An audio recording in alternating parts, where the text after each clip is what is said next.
And therefore, for the duration of this meeting, this place will be the precinct of the Gauteng Provincial Legislature. And therefore, the standing rules of the legislature will apply and govern all the engagements of the day. I thank you. Before we start, let me just indicate that on the interpreting channels, we do have English as channel number 1 on these gadgets, which will be distributed to yourselves. Channel number 1 is English. Sepedi or Sesotho is channel number 4. And Sizulu and isiXhosa will be on channel 3. Afrikaans will be on channel 2. And Chivenda and Xitsonga will be on channel 5. And I hope that we do have a sign language today. I know that in our last engagement there was no sign language. At least they've rectified that problem. If you can just settle down there at the back. And maybe just to say that you can distribute the gadgets in the meantime. Let me take this opportunity to extend a warm welcome to the MEC for Social Development, Agriculture, Rural Development and Environment, Honorable Mbali Hlophe, the officials of the department, including the HOD, who is the leader of the administrative wing, and also welcome honorable members who are here with me today, whom I will request to introduce themselves, and I will also request the office of the MEC to also introduce themselves, just for the benefit of this meeting, so that all of us knows who is who. Am I audible? Can you hear me? Okay, thanks very much. Yeah, maybe before we proceed, let's just first start with first things first, which is the introductions. And then that will open up our engagements. Let's start with the honorable members. From my far right.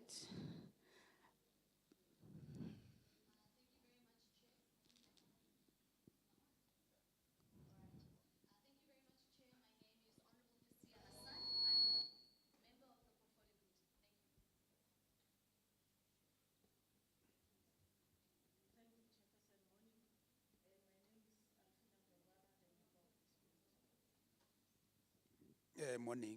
My name is Mpapa Kanyani, the member of the committee. Thank you. I think I've already introduced myself when I did the declaration. Refilwe Kekana for the.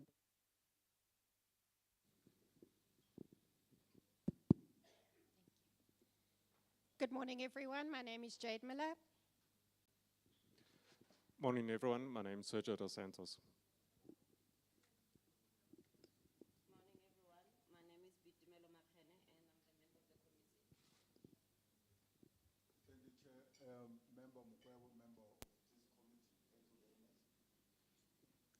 Honorable MEC.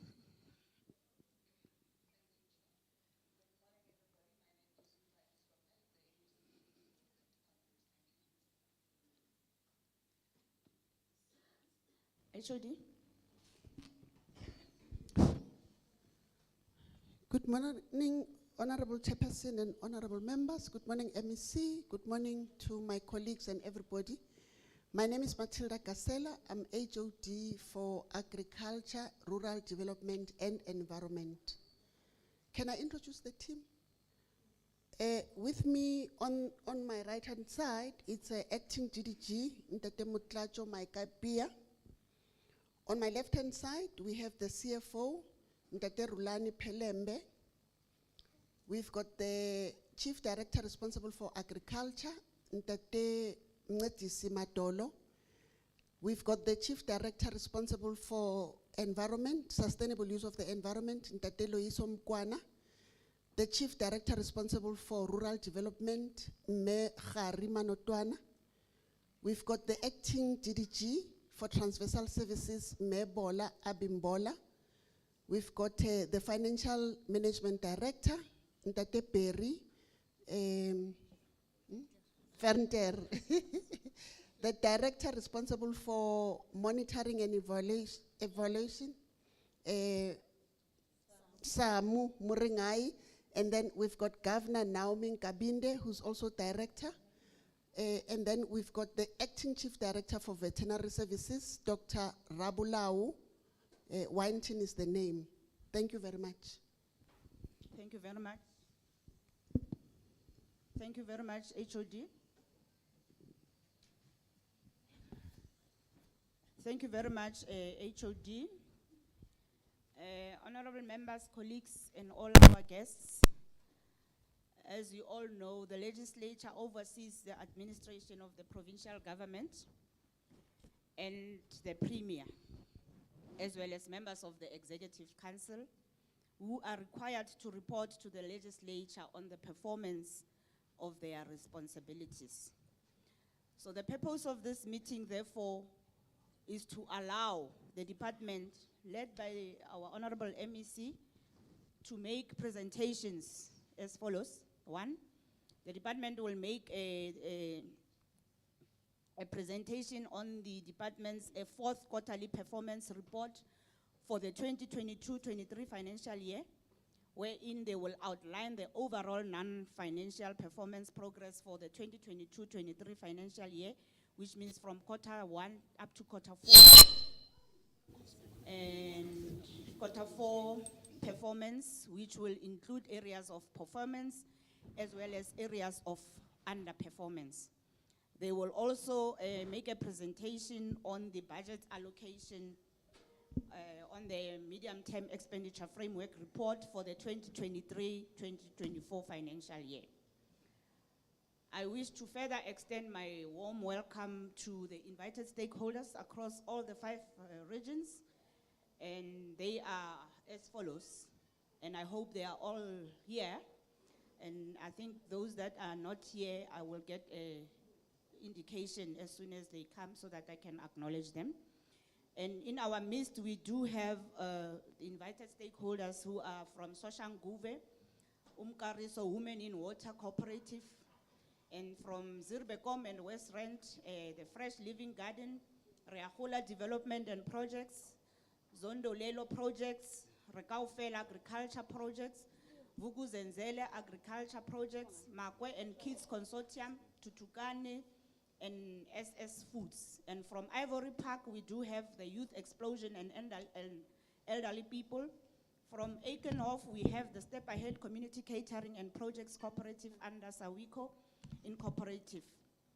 And from Flakfontein, we do have a Nyekes Lambe Cooperative. From Orange Farm, we do have Churches Against Poverty Cooperative. And from Tepisong, we do have St. Benedict Daswa Cooperative. From Glenridge Rise and Shine Cooperative. From Dobsonville, we have Iskati Ezihle Cooperative. And from Johannesburg, we have Women in Agriculture and Rural Development. So you are all welcome. And if I did not mention you, your organization, you can just give an indication to Nozi so that we can acknowledge you. And we thank you very much for honoring this meeting, as you always do, as our key stakeholders. And without any further waste of time, I want us to now take the apologies, if there are any. Nozi or Lebo, do you have any apologies that you have recorded? You can just tell us. Good morning, Chair. We don't have any apologies. Okay, members?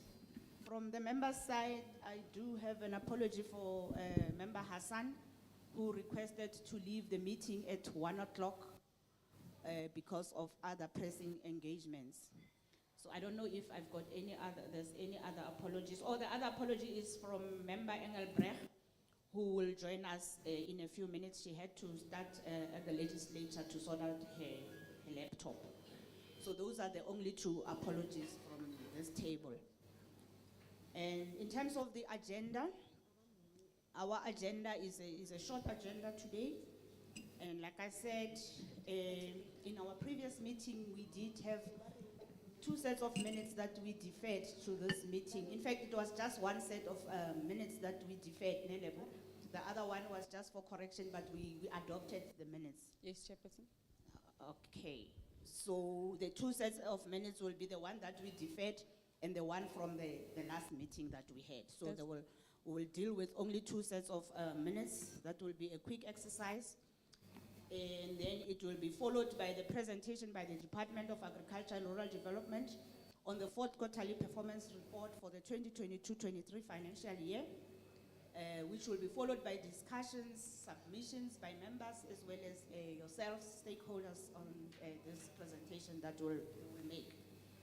And then it will be followed by another presentation on the budget allocation, MTF, for the 2023-24 financial year.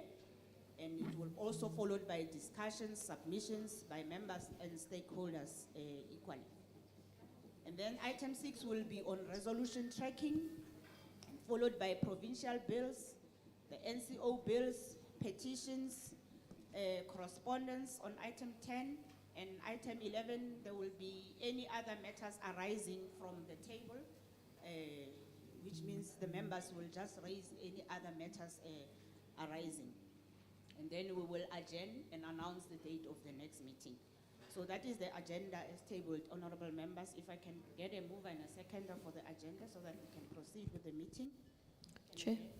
Member Miller. Thank you, Madam Chair. I'll move to adopt. Thank you, Honorable.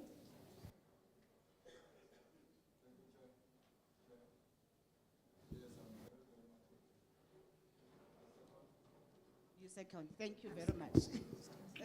Thank you for being active, Honorable Mukwebo. You can switch off your mic. And welcome to Honorable Mukwebo, by the way. He's also one of our members. It's his first meeting. I know he served before in the Economic Development Cluster, but it's his first meeting with us in the Agriculture and Rural Development Portfolio Committee. You are welcome, Honorable Member. We hope that we will benefit from your valuable inputs. And let's then proceed to the minutes level. Can you just take us through the minutes of the 2nd, as well as the ones for the 4th of May? I had the liberty to go through the minutes because we had deferred them to you so that they get reworked. And maybe just to tell the members that in our last meeting, we identified gaps in the minutes. And I think we had a meeting session with the administration, and they resolved to come up with a proper template to capture the minutes. So that issue has been resolved, honorable members, you can be assured. So Lebo, you can take us through.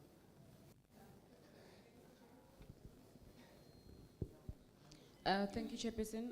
I'll start with the minutes of the 2nd of March. Chair, in the meeting, the purpose of the meeting was to deliberate on the 3rd quarterly performance report. You can just raise your voice a bit so that the people at the back can hear. Oh, okay. Chair, I'm presenting the minutes of the 2nd of March, and the purpose of the meeting was to consider presentations on the 3rd quarterly performance report, as well as to receive presentation on the FIS with the topic of extent and impact of commercialization program for smallholder farmers and agro processors. Chair, we had 7 members who attended the meeting, and we had apologies from member Khadebe, who was running late due to other commitments, and Honorable Dos Santos, who requested to leave at 2. Chair, the agenda was adopted, and under the presentation on the 3rd quarter, Chair, we had members and stakeholders engaged in the department. We also received responses from the MEC, and the presentation was received well. On the 2nd presentation, Chair, it was on the FIS, which was, apologies, Chair, it was on the adjusted appropriation bill, which was presented by the CFO, and members also received the presentation and engaged. the department, as well as receive inputs from the stakeholders. Chair, moving down, Chair, we had another presentation from the department, which was on the FIS. Chair, on the presentations, the department gave a comprehensive submission on the commercialization of farmers as well as agro-processing as mentioned. And on both, on this presentation as well, members were afforded an opportunity to pose questions. Stakeholders also participated, and the department also responded to that. Chair, after the meeting, you then announced that the next date of the next meeting will be on the 7th of March. Thank you, Chair. Thank you very much. Members? Honorable members, I take it that you received the set of minutes, the 2 sets of minutes, and you went through them. And those are not new minutes because we dealt with them in the previous meeting, so I wish for us to adopt the minutes. Member Hassan? Thank you very much, Chairperson. I'm happy to adopt those sets of minutes. Thank you very much. Member Dos Santos? Sorry, Chair. Just 2 little mistakes. On page 15, under point number 5, the objective of the presentation was, it's marked as 1 word, just needs to be separated, just minor. And then going back to the apology, I requested to leave at 1400 hours, not 200 hours. So this like 2 o'clock in the morning. Oh, okay. Thanks. Okay, those are just technical mistakes. So are you seconding with the amendments? Yes, Chair. Okay, the minutes are adopted with the amendments. I'm sure Lebo can take care of those. Can we then move on to the second set of minutes, please?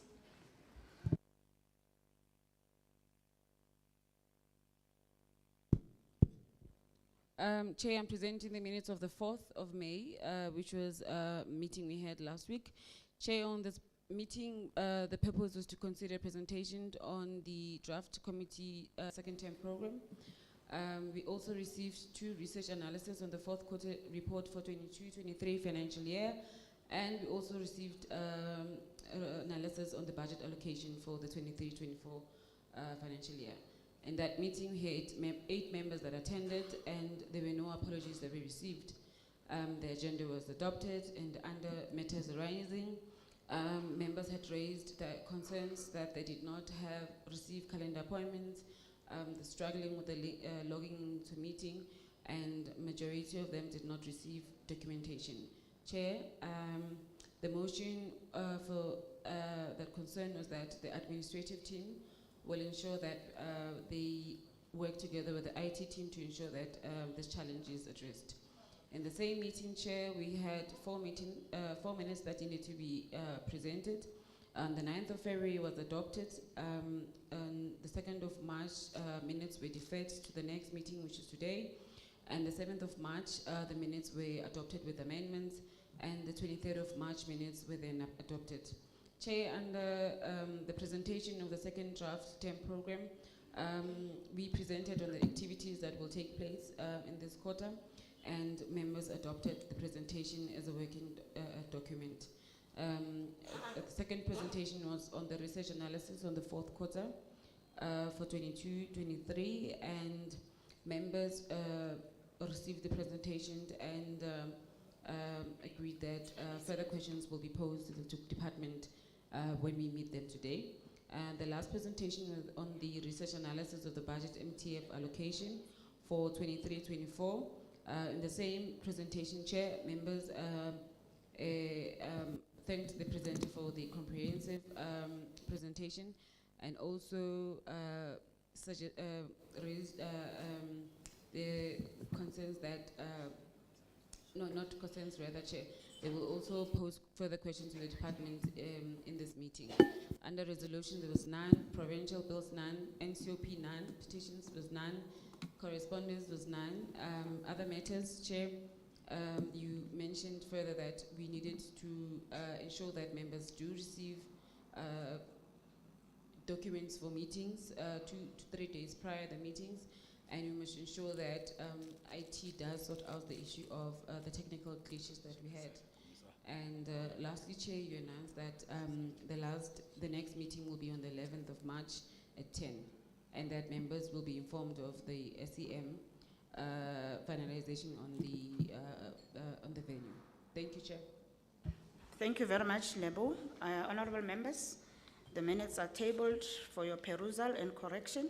You can just check on page 1. Let's check if there's anything that you want to correct there.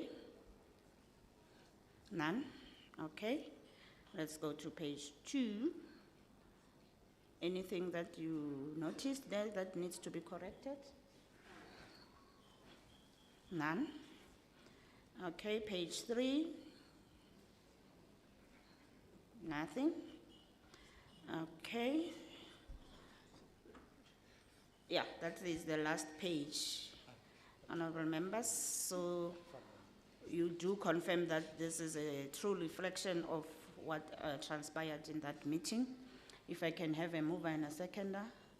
Let me just check, Member Ndlovana, before I appoint, if you were here. Yes, I was here. Yes, you were here. No, I just wanted to make sure. Okay, you can move. Yeah, thanks, Chair. I move for the adoption of the minutes. Thank you very much, Honorable Ndlovana. Any seconder? Member Miller? Thank you, Madam Chair. I'll second. Thank you very much. The minutes are adopted. Thank you. Honorable Kanyane. Okay, let's then proceed. I see the screen is still not ready. I'm not sure if we are going to proceed without the beaming of the presentation. I hope that all of you will be attentive enough while they're sorting it out, because we can't wait we can't wait perpetually. I suggest that we proceed and just listen attentively and make notes where you have to make notes in case you do have questions to ask, because after the presentation, I will expect you to participate and ask questions so that we can get appropriate answers from the department. So at this stage, I'm going to hand over to the MEC to maybe make some opening remarks in terms of the presentations, and thereafter she can indicate who amongst the officials is going to be making the presentation. Over to you, MEC. Thank you, Chair. Just in terms of the fourth quarter, this is a presentation of the work that has been done from January to March for the purposes of just information to the House. And this, Chair, shows just in terms of our progress, because it was the closure of the financial year. In terms of our financial performance, it had improved by then. However, we are noting that there are some challenges that we're still having with tenders, but when the CFO comes in, he can speak to that in terms of the corrective measures that we are putting in place. Chair, we also had some difficulty in terms of the issues around the land parcels and making sure that there's land available. The department had embarked on a land audit to get a sense of the land that is available to the province. And part of what our findings of the land audit revealed that the agricultural land parcels that are available, Member Mukwebo, cannot be utilized because of the land invasions that would have taken place, which has unfortunately hampered on the work that we do need to do. But we are engaging with municipalities and seeking alternative, I see he's smiling, and seeking alternative measures of how we can still be able to do this work, because we understand that farmers definitely require land, so it's a must in that regard. So I thought I should just give on those key major areas where we are finding some challenges, and also just what we are putting in place to correct that. But the HOD will indicate who will present on our behalf, and then we can take questions after. Thank you. I'm going to request, because of the technical glitch, I'm told that this session here is being beamed on YouTube and the presentation can show on YouTube. So I'm going to request whoever is making a presentation to move over to that table next to the camera so that the presentation can be beamed there. So any one of you who's going to start, just move over where Lebu is sitting. You can go there and make the presentation from that end of the table. Thank you very much.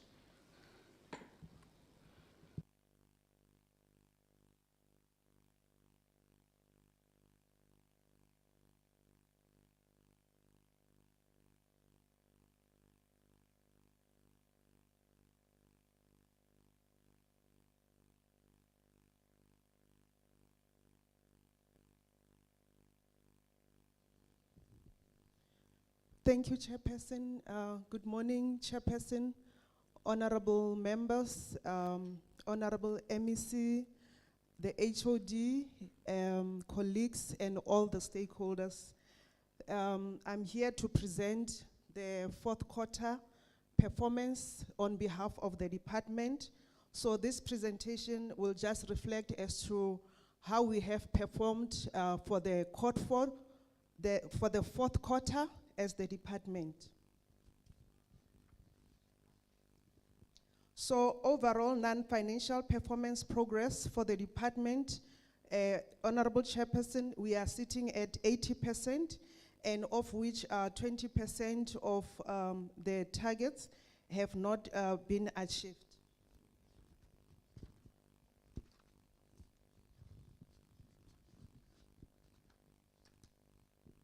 The next slide, Honorable Chairperson, gives an overview of the departmental performance.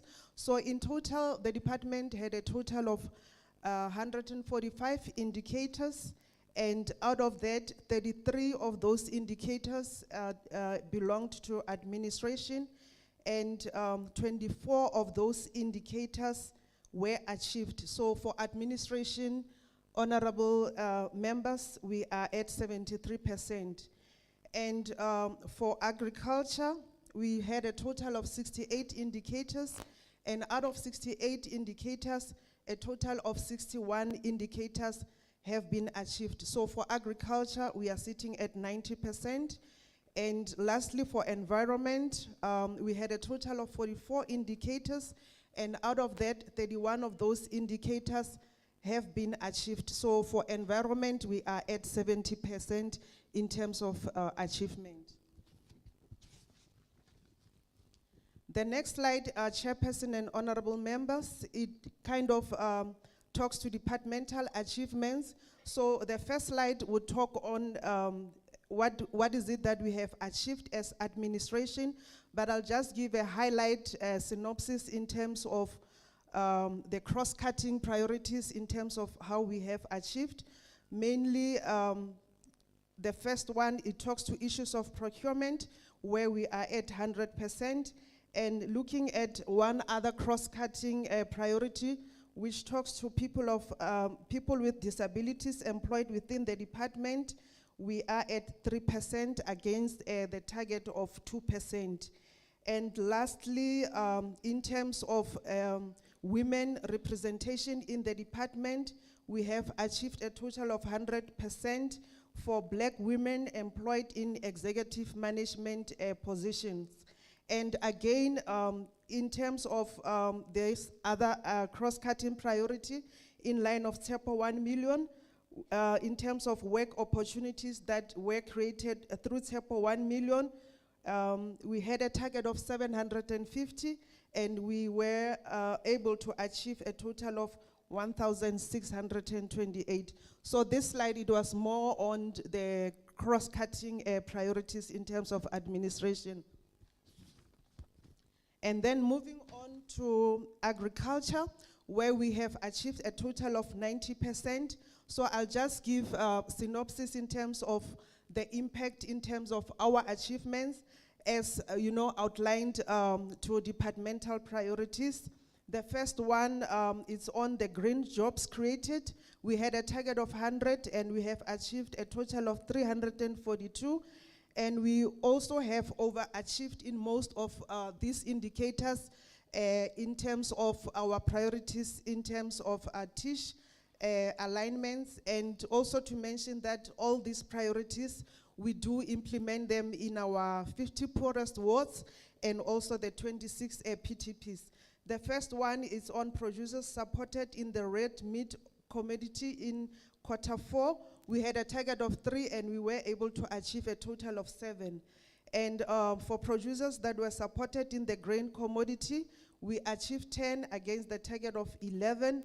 And there has also been a significant improvement in line with smallholder producers that were commercialized in Q4, as well as smallholder producers that were supported with piggery, poultry feed, and vegetable production inputs in Q4, where we had a target of 65, and for that, for Q4, we were able to achieve a total of 139. And again, significant improvement in terms of smallholder producers that were supported with piggery, poultry feed, and vegetable production inputs to produce food in Sidibeng and West Rand in Q4. So these are some of the tish areas. And the target that we set for that was 35, and we were able to achieve a total of 58. Still on agriculture, Chairperson, in terms of support on agribusinesses, the department has achieved quite a number of improvement in terms of these targets. The first one is agribusinesses that were supported with Black Economic Empowerment Advisory Services, and agribusinesses that were supported with marketing services, agribusinesses that were supported with agro-processing. Agro-processors were also commercialized in Q4, so here we also managed to meet the target that was set at 12. And also agribusinesses that were supported with agro-logistics services, as well as township agro-processing facilities that were established in Q4. And we also had agricultural production initiatives in communal areas and rural nodes that we supported at the department, where we had a target of 4 and we were able to achieve a total of 49. And again, on achievements in line with agriculture, we had, for environment, we are at 70%, as earlier alluded. So in terms of complete atmospheric emission licenses issued within legislated timeframes, we have achieved 100%, and again 100% in terms of complete waste license applications that were finalized within legislated timeframes. And for the buyback centers that were upscaled to commercial level, we had a target of 5, and then we were able to achieve a total of 10. And lastly, on environment, in terms of achievements, so here I want to also highlight that the planting of trees is also one of the elevated priorities in line with TISH. So here the target that we set was 20,000 trees in terms of greening that were to be planted, and we were able to achieve a total of 21,253 trees. The next slide talks to issues of non-performance. I will start with financial management. So firstly, starting with the invoices that were paid within 10 working days of receipt, as well as those that were paid within 15 days of receipt. So on these both targets, we have achieved a total of 98% against 100%. So that leaves us at a variance of -2%. So the reason for deviation, it was more on confirmed invoice on the pay run, but as the Provincial Treasury only processed this one invoice after the availability of the system, and again, one supplier was paid in 11 days due to late confirmation. So as mitigation, as the department, all system-related errors and payment run errors, they are known by Provincial Treasury, and the department do not have any control over these system errors. However, within the Department of GDADE, The payment section continues to follow up with eGov to raise any system-related challenges so that they may be resolved. And then on total procurement that target businesses for designated groups, the designated groups, kibo me, youth, people with disabilities, military veterans. So here, the reason for deviation was that we had the tenders telling Hore they were not responsive to the department in terms of these designated groups. When request for procurement for chelete e leng hore e ka mo tlase ha 1 million was made. So as a corrective measure, the department it tloetsa hore these tenders they are re-advertised and they are workshopped, and there will be a deliberate procurement to achieve the targets on these designated groups. These designated groups is for women, youth, people with disabilities, and military veterans, as I have earlier said.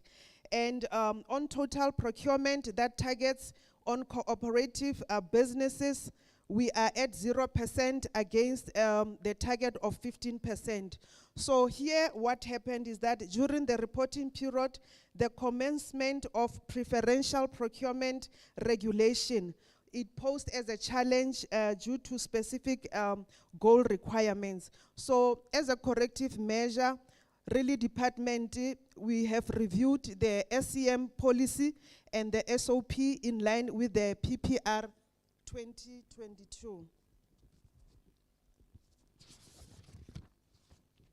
And on agriculture, this is how we have underperformed. The first one is on agricultural infrastructure established. We had a target, 15, but we were able to only achieve a 0. So here, the reason for deviation is that these infrastructure projects, they are still under construction phase, and then the final completion. So as a corrective measures, honorable members, DBSA together with GDADE, they do have, we have monthly progress reporting meetings so as to closely monitor these contracts to ensure by they are completed, and the completion of infrastructure projects settling under construction, and also to ensure there is timely payment of service providers. And then we also underperformed for Q4 on the school food gardens supported. We had a target of 30, but we were only able to achieve a total of 21. So here, the challenge that we came across is that there was delay of delivery of production inputs by the service provider due to access and unavailability of the required stock during the reporting period under review. So here, Honorable Chairperson and members, there is no mitigation because when we look at the target that was set for the annual year, it has been met, so there is no mitigation. And on hectares of agricultural land rehabilitated, the MEC has also alluded to the fact that there was, Chairperson, the delayed approval of land care conditional grant business plans, which resulted in the delays of the appointment of service providers for the eradication of alien invasion species. So this one is more on hectares of agricultural land rehabilitated. So our target was 0. Our target was 350, and we were able to achieve a 0. So here, whilst we are awaiting the approval of the land care conditional grant business plans for the 2023-24 financial year, the department will also run parallel processes by implementing the land care conditional grant projects for the eradication of alien invasion species through the equitable share to accelerate implementation.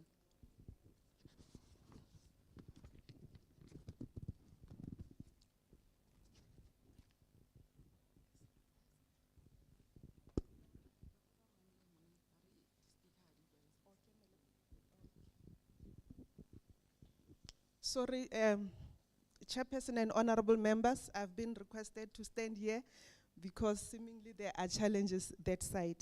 So on, we are still on agriculture.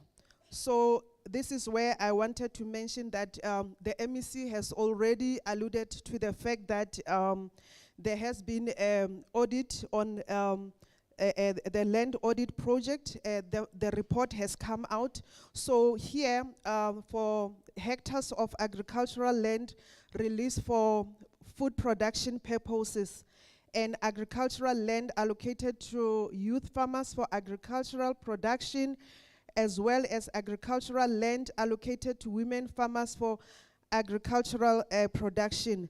We have not met the actual performance for the quarter due to the reasons that were given, being that the land parcels that were initially targeted for all these indicators for food production, they are not available for agricultural production.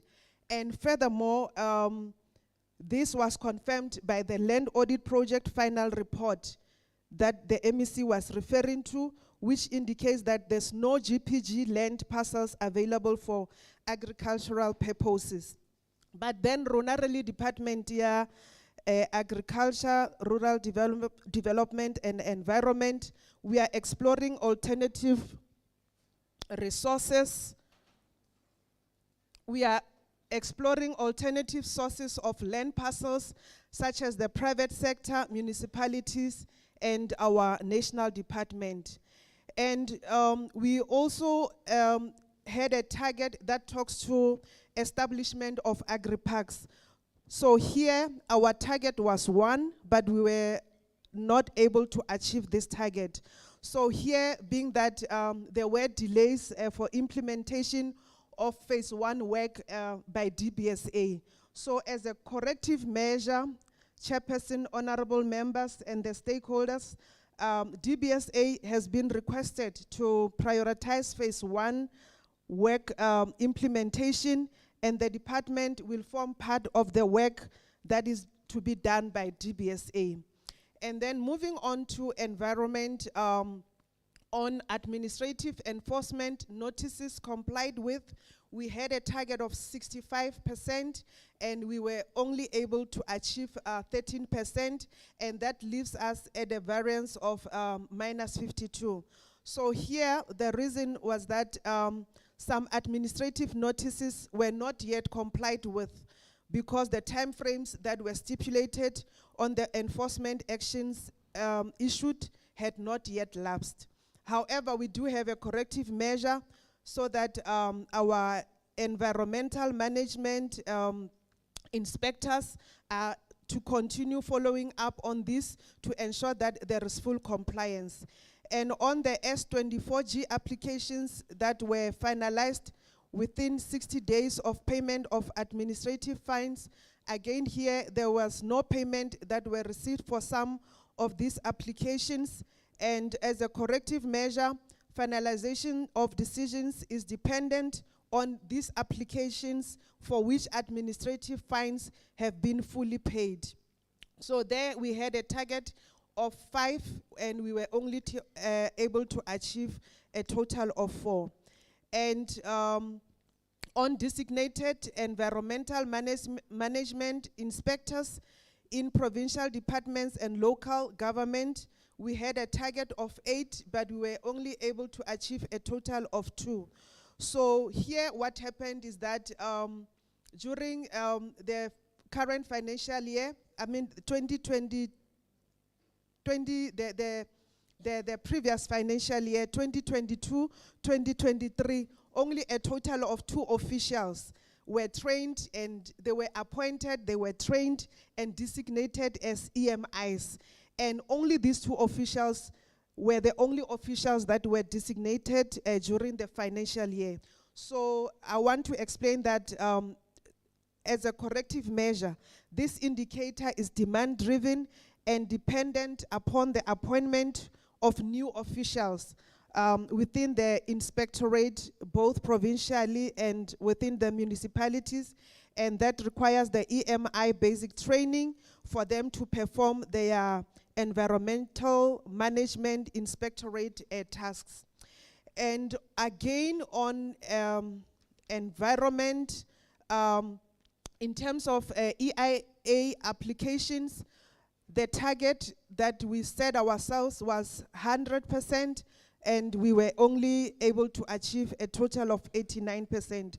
So here, as a corrective measure, the committee has been established to investigate all the applications that might affect the performance for 2023-24 financial year, to ensure that any applications that might be delayed are prioritized and processed within the legislated timeframes. So here, Honorable Person, why we're coming up with this corrective measure is because during the period of reporting, the provincial network was not accessible for processing the applications. As a result, a total of 13 applications were processed out of their timeframes. And on the target that talks to feasibility study for the regional integrated waste facility, we had a target of 1 and we were only able to achieve a 0. So here there were delays experienced in finalizing funding negotiations with the climate fund that is co-financing the study due to GPT requirements. So as mitigation, the response that is required, that the concept be changed from the feasibility study to a pre-feasibility study. So that is in terms of the GPT requirements for funding.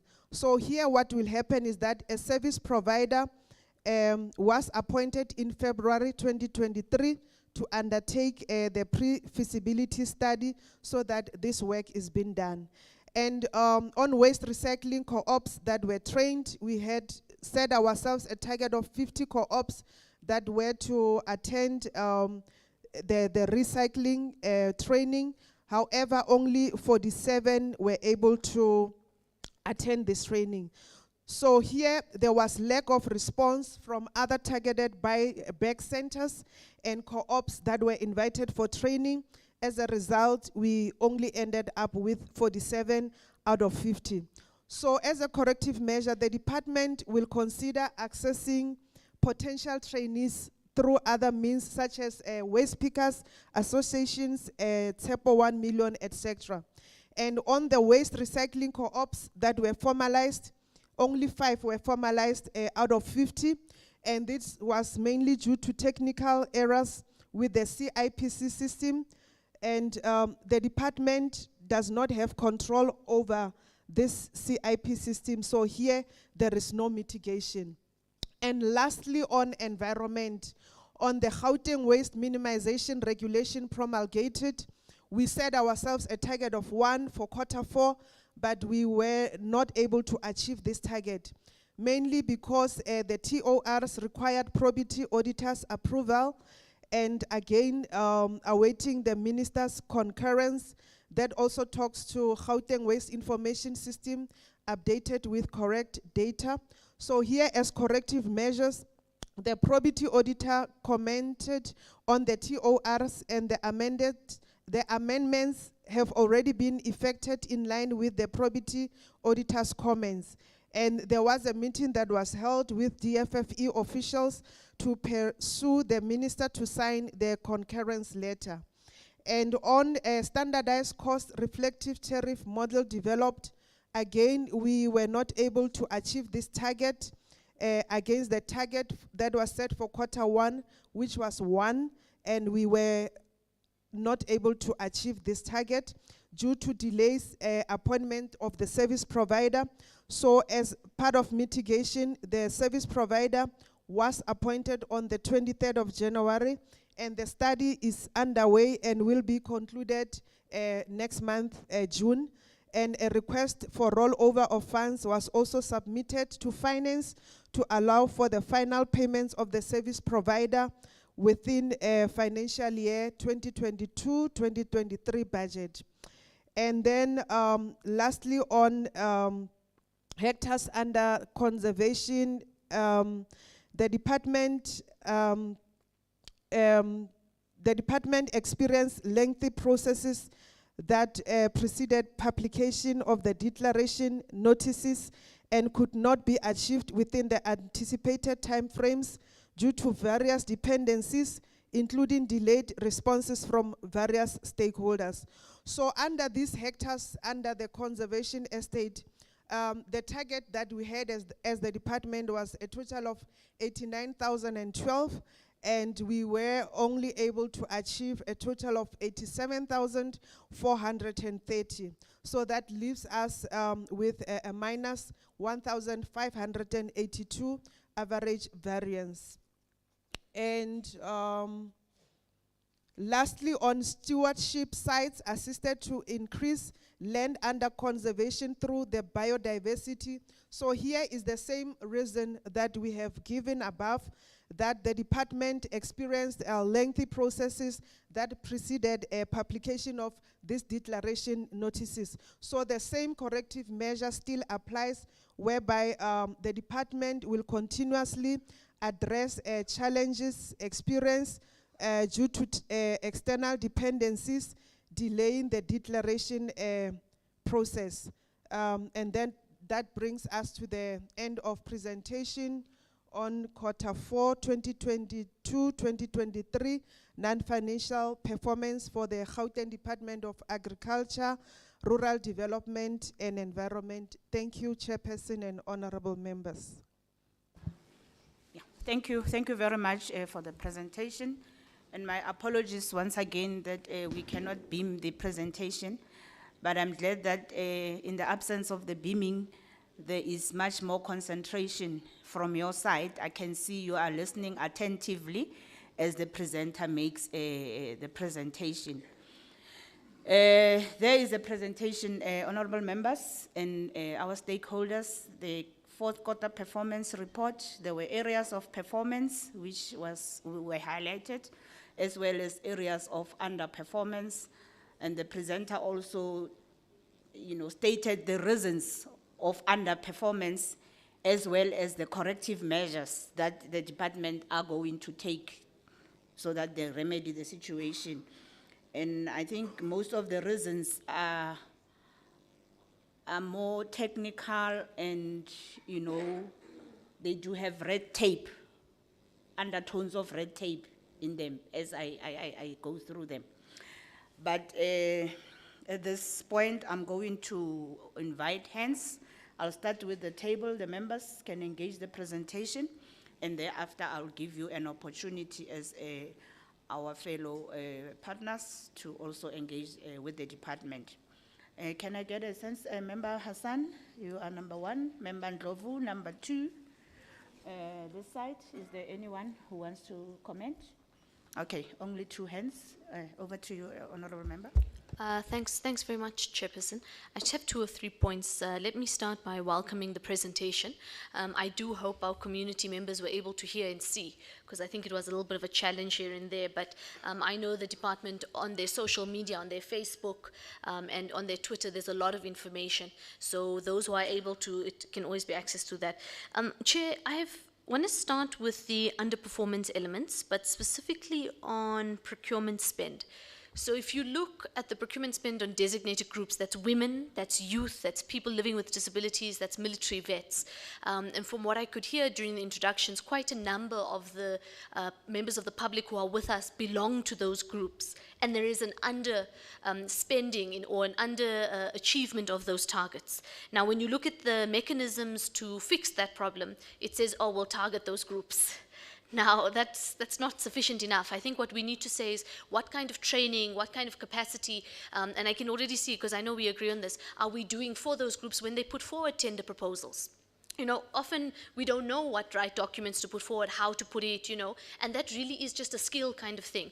And I know in other departments they host workshops actually that say, well, this is how you apply for these sorts of things. And I think that's something we need to look at with this department. I know we used to do it, but maybe just to bring them back so that more of our designated groups, that's women, people living with disabilities, youth especially, and military vets, are able to actually tender for those things. Because it's not that there's a shortage of people who want to do the work. It's always more than enough. It's just about making sure we cross that line together. The other thing that I saw an underperformance of was cooperative businesses.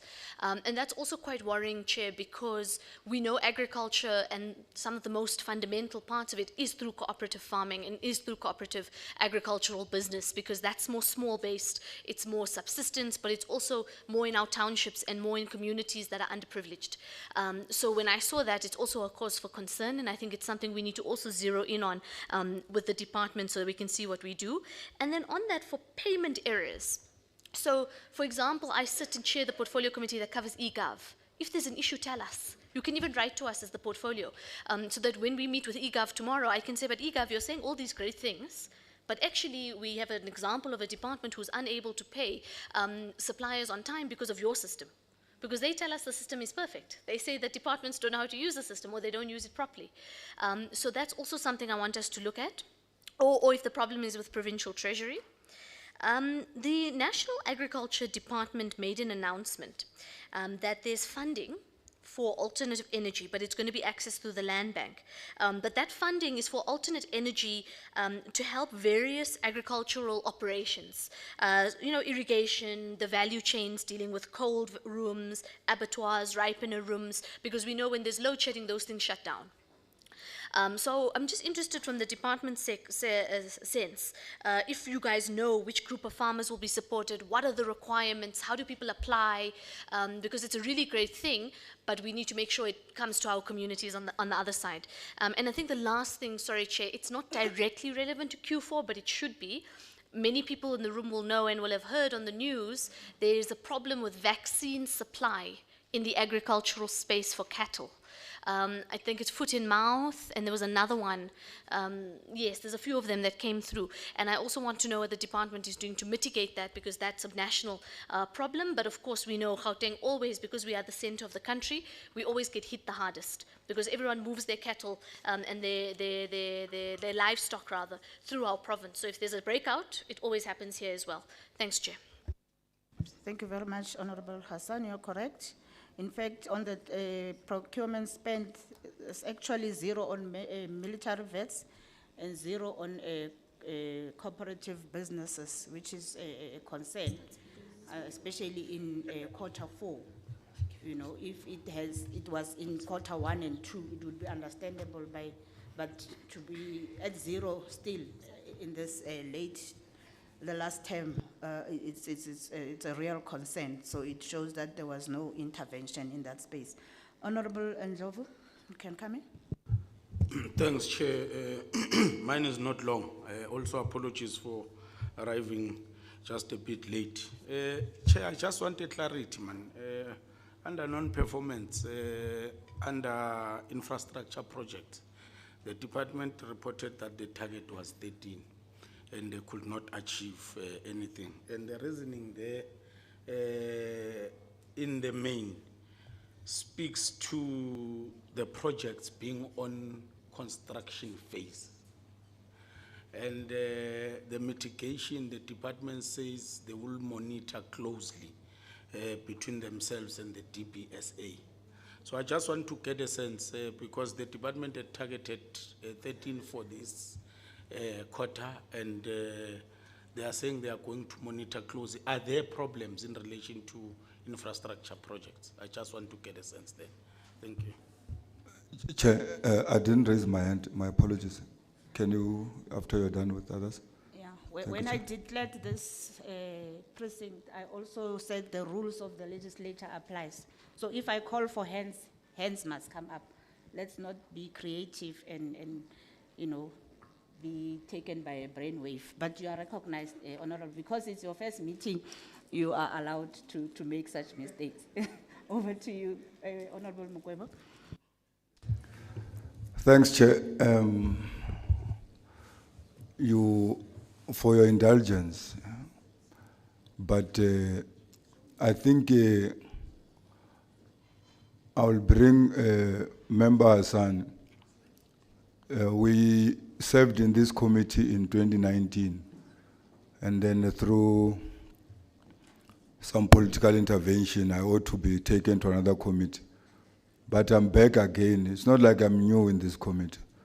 I still know what I left and people whom I served with, more especially from the department. And I'm still seeing some of them. It's an embarrassment because I'm not seeing the improvement. And I'm speaking to the same department I once spoke to in 2019. So right next to me is my caucus whip. I'm sure she will take me out of this committee after this meeting. Because I will not want to meet people whom I will repeat myself of what we used to fight with, Member Hassan. You know, the underspending of this committee department is just embarrassing. And they're still continuing not spending. And it's a repetition of the same thing. So it means now I'm repeating myself, Member Gajen Ndlovu, the infrastructure spend of DBSA. DBSA is those ones who are busy building the parliament in Cape Town. They've got the national footprint and we know their performance is not going to assist this department. And the shaka department is very small to deal with them. Let's hope sometimes there will be progress on infrastructure projects which are given DBSA. I'm just embarrassed. Why was it given to them? Because we've got crisis of infrastructure in the province and this non-spending. So when they say they will monitor, yes, we'll just hear in the next quarter, chairperson of the committee, the improvement, if it will be. But with my experience, they always report things like this. And I spoke to Member Engelbrecht when I saw her. I said, the report which they're presenting to us here, we got it yesterday. So we must read during the night and don't sleep. It's difficult for us to get a report in time so that we have got the researchers to our political parties which deployed here, where voters voted for us to come here. And this report must be taken to them and then they analyze. They tell me and instruct a member, Machen, sitting here to say, please, can you assist us with these questions we have? So we didn't sleep until now. Even now I'm still perusing this report. And it's embarrassing. Service providers are not paid in time and then there's a deviation. The question which the HOD, if she's going to be fair to us, is this, that people who are heading these spaces, only the chief director, only the acting, only the director, only the but is there consequences management of these people if they're not doing what they're supposed to do? Is there anyone whom can we be told that this one was charged? For what? And now we are exposed to this. Anyhow, let's come better mato akubwelelona. Let us have chance as community. Now I'm speaking as a member now. Because what I'm raising is what you can twin Chisankamwar. And please, throw yourself HOD with the chair. When you mention to us what you did, as a committee and as an individual member of this committee, I must do oversight, announced and unannounced, individual. The Tarizeli 21,000. Where? I want to know where. Why I want to do what? Oversight. And after that, I come and report to the committee to say, I saw these trees, they are dying. I see these trees, they are correct. They put in the right places. Because we must not say things which we can't prove and see. They are going to do it in the next week. But we are going to ask where. And then the last thing which I'm going to say is, people who benefited from the department, put in your report you're giving us, put the names of those people. Why? So that we can call them, we can visit them and see whether they benefited or not. Because some people are farmers and they want money from you. You give them budget, shelter, and so that we can expose people who are benefiting, who are not doing anything with the money which they're given by the department. And those who need, we can speak for them. Because that's our work and it's our voters in this province. Thanks, Chair. Thank you very much, Honorable Mokwebo. It shows really that you do have experience with this department through your inputs. And I'm glad that you mentioned the issue of the DBSA. I think as the committee, we also raised it with the department. You know, simple things like fixing, you know, installing boreholes was a problem, and we raised it with the department. And I think we have sent some questions through to the department for written reply, and I know they are not ready, but I would request that those questions be ready to the committee by next week, at least Tuesday. Ne, Lebo? Yeah, if we can get those responses by Tuesday, so that the committee can go through them, because some of the questions that have been posed to you are actually talking to this. So we would really appreciate the responses to those questions. Yeah, let me now take hands from our stakeholders so that they can engage the department on the presentation that was made. Can I take hands? I'll start on this side. There's one in front. You can stand up. If I call you, just come forward. Lebo, where can they stand? Here. Okay, come. Number 1. Number 2, Mama. Number 3, Mama. And at the back, number 4. Yeah, you can come through. I'll come to this side, Papane.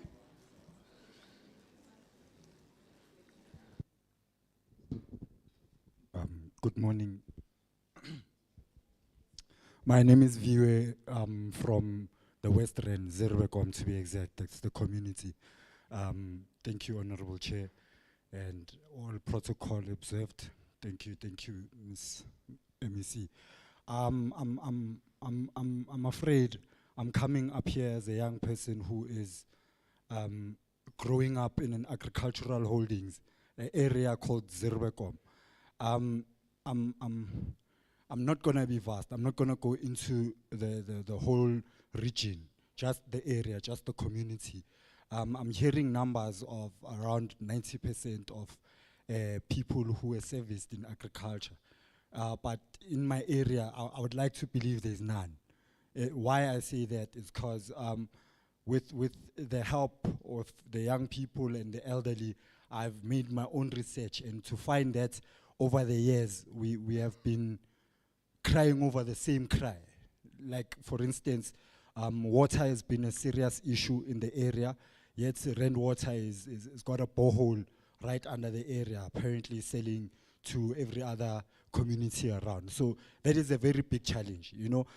Currently we have elderly people who are running a structure, a cooperative, and they are only receiving a few infrastructure right now. So I'm looking at my age, I'm looking at myself, and looking at where they are. They're starting up and they are merging. For many years they've been merging.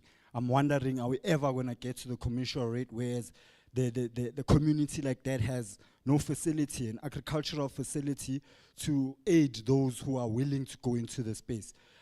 For instance, a tractor in my community is unavailable. You will never find a tractor in my community. Now, if you don't have a tractor, you don't have water, what then are we saying we are doing in the community? Now there's development right around the community, and this is one of my cries. Can you please look into the area, because it's kind of, it looks as if it's being squeezed out, you know. Ms. HOD, as young people in the area as well, I'm from Youth in Agriculture and Rural Development. We are trying our level best to aid the young people, to give them hope as to agriculture being an economy lifting platform, and one of the platforms that can give us hope for the future, because that's where we start to build, you know. But I'm afraid from the office that we are working with, it's kind of difficult to get a simple seedling to the young person, you know. It's a push that we have to push around. We have to have connections there and there, which I feel is incorrect, you know. So if we have to look at how our numbers are calculated, can we look into areas that we so-called agricultural holdings. It's a very big word for one, you know. And if we can go into the community, Ms. HOD, it's an invitation. If you can go into the community, you'll see it's decapitated. The following, I mean, or rather the residential areas see the place as an opportunity to build houses, to have other infrastructure there instead of agriculture, because they feel we are not doing anything. But if you listen to the cry, you listen to the cry of borehole and water, you'll see that there's no ability to do what we need to do in the agricultural space there. I thank you very much. Sorry, before you leave, my apologies, I missed your name and the area you come from. If you can just mention again. Viwe Monono from Zerbecom. Thank you.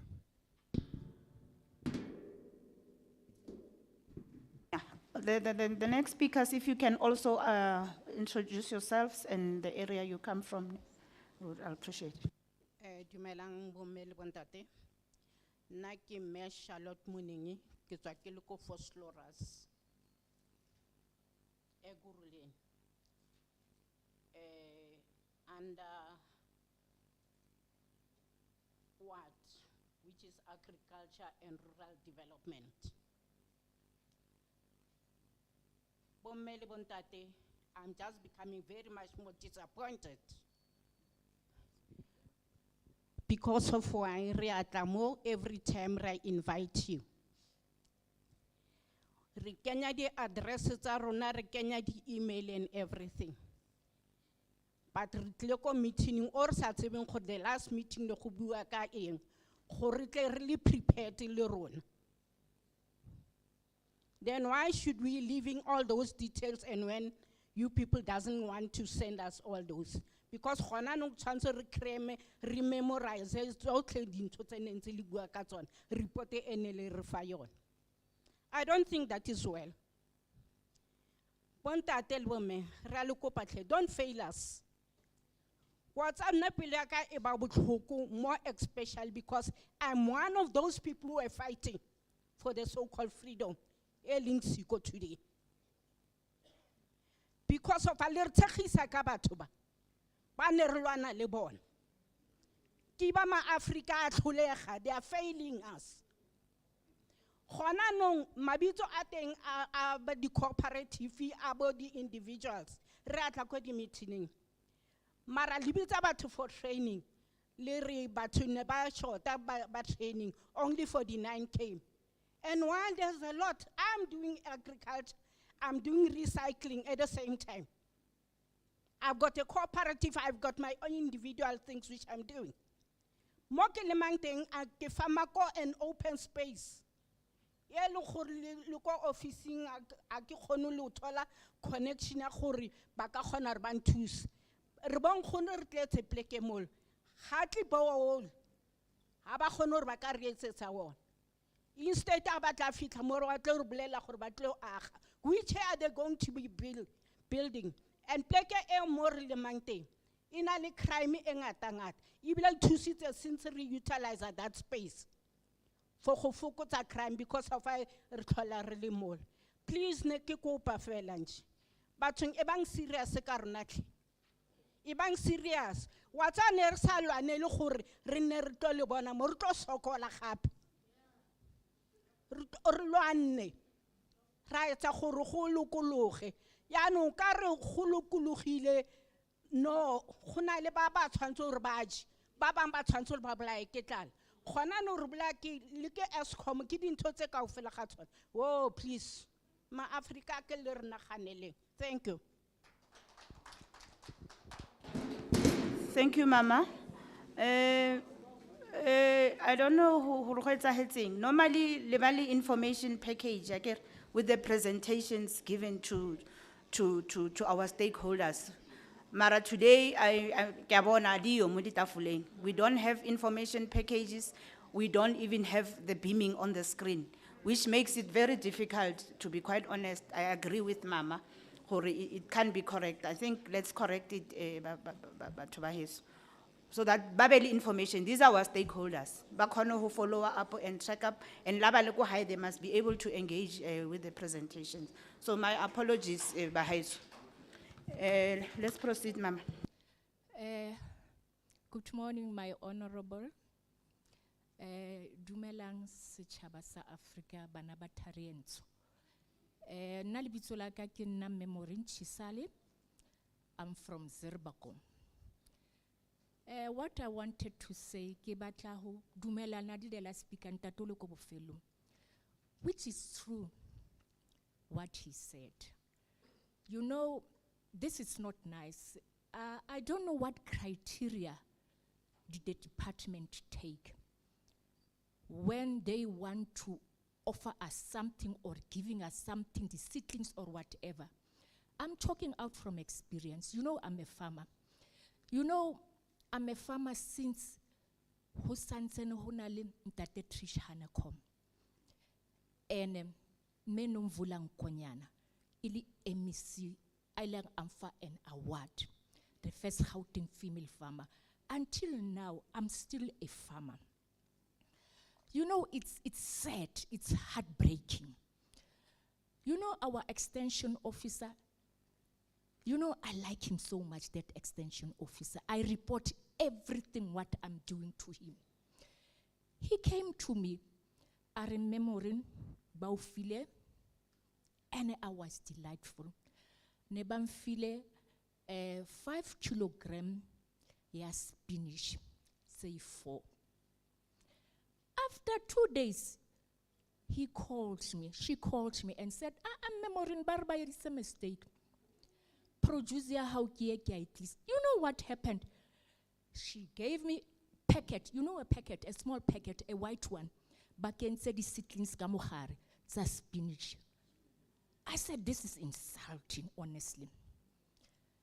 Hey, whom can I call? I did call the office, I did. I think that the Goba knows about this because when I spoke to him, I said, you department, you are really insulting me.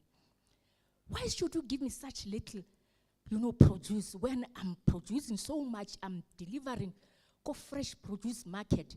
You know, my extension officer, she's my weakness because whatever I am delivering, I will send it to her. She must see what I'm doing. You know, kibutogo. You know, let me tell you, you know, let me tell you what is happening. I've got 5 young students at my place who I am teaching them agriculture. My extension officer, it's my weakness. He saw them. You know, I don't want to talk a lot. I just want to say, the other hand doesn't know what is the other hand doing. Please, monitor the department, monitor your people. Yeah, see to it, follow them, and see did they do the right thing. Because I've called, even now, I haven't got an answer. And I remember the last time legislature, I approached the officer, do you still remember me? What happened? Nothing has happened. They haven't gave me anything. And you know this woman, the showcasing, I was showcasing national. Cape Town, I used to go with, it was called Land Affair. I work in this department, and still now I am working. But really, this was an insult. Do better, please. Thank you. Thank you, Mama. And for the record, there is a stakeholder who is having their produce on display outside. So if you have time, members, you can just make a 10 and just have a look at what they are producing. Okay, you can proceed. Thank you, Chairperson. Qina mhlali, qina. Qina mhlali, qina. Mandla. Chairperson of this session, I will be brief, and I've got only one question. Firstly, thanks for the report. Although a report yakhona inama millions of questions. If you can introduce yourself, sorry for interrupting. Nokuthi ubuyaphi baba ne? Igama lami nguSibusiso wakaKhumalo. Ngibuya eRand West City Municipality in Ward 17 eVaterpan. My question, Chair, I don't know whether I will be out of order or not, but I want to know from we MEC, because we saw something in the social media and in the papers about a Green Army cleaning program that will be launched on Sunday, on the 14th, according to the notice. Now, I wanted to know from MMC, Uguti, ba recruite kanjani on that program, because mina where I come from in Randwest City, alikho council elaziyo about this program.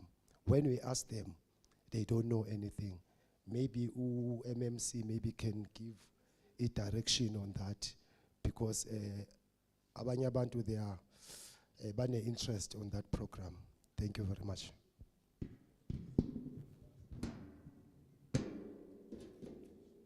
Okay, thank you very much. Let's go on to this side now and take hands. Raise your hands and I'll appoint you. Okay, number 1, Mama, you can come up. Number 2, next to you, come. Papa, number 3. Number 4 at the back. Yes.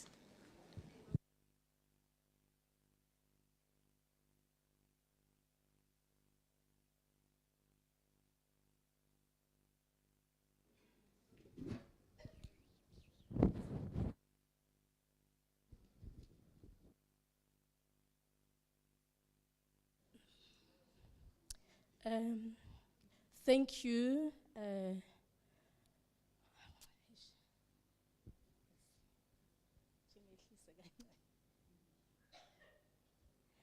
Thank you, Program Director, and greetings to all.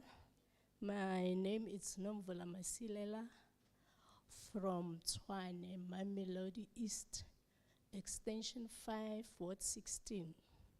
Tina sibo mama bomkariso, women in water cooperative.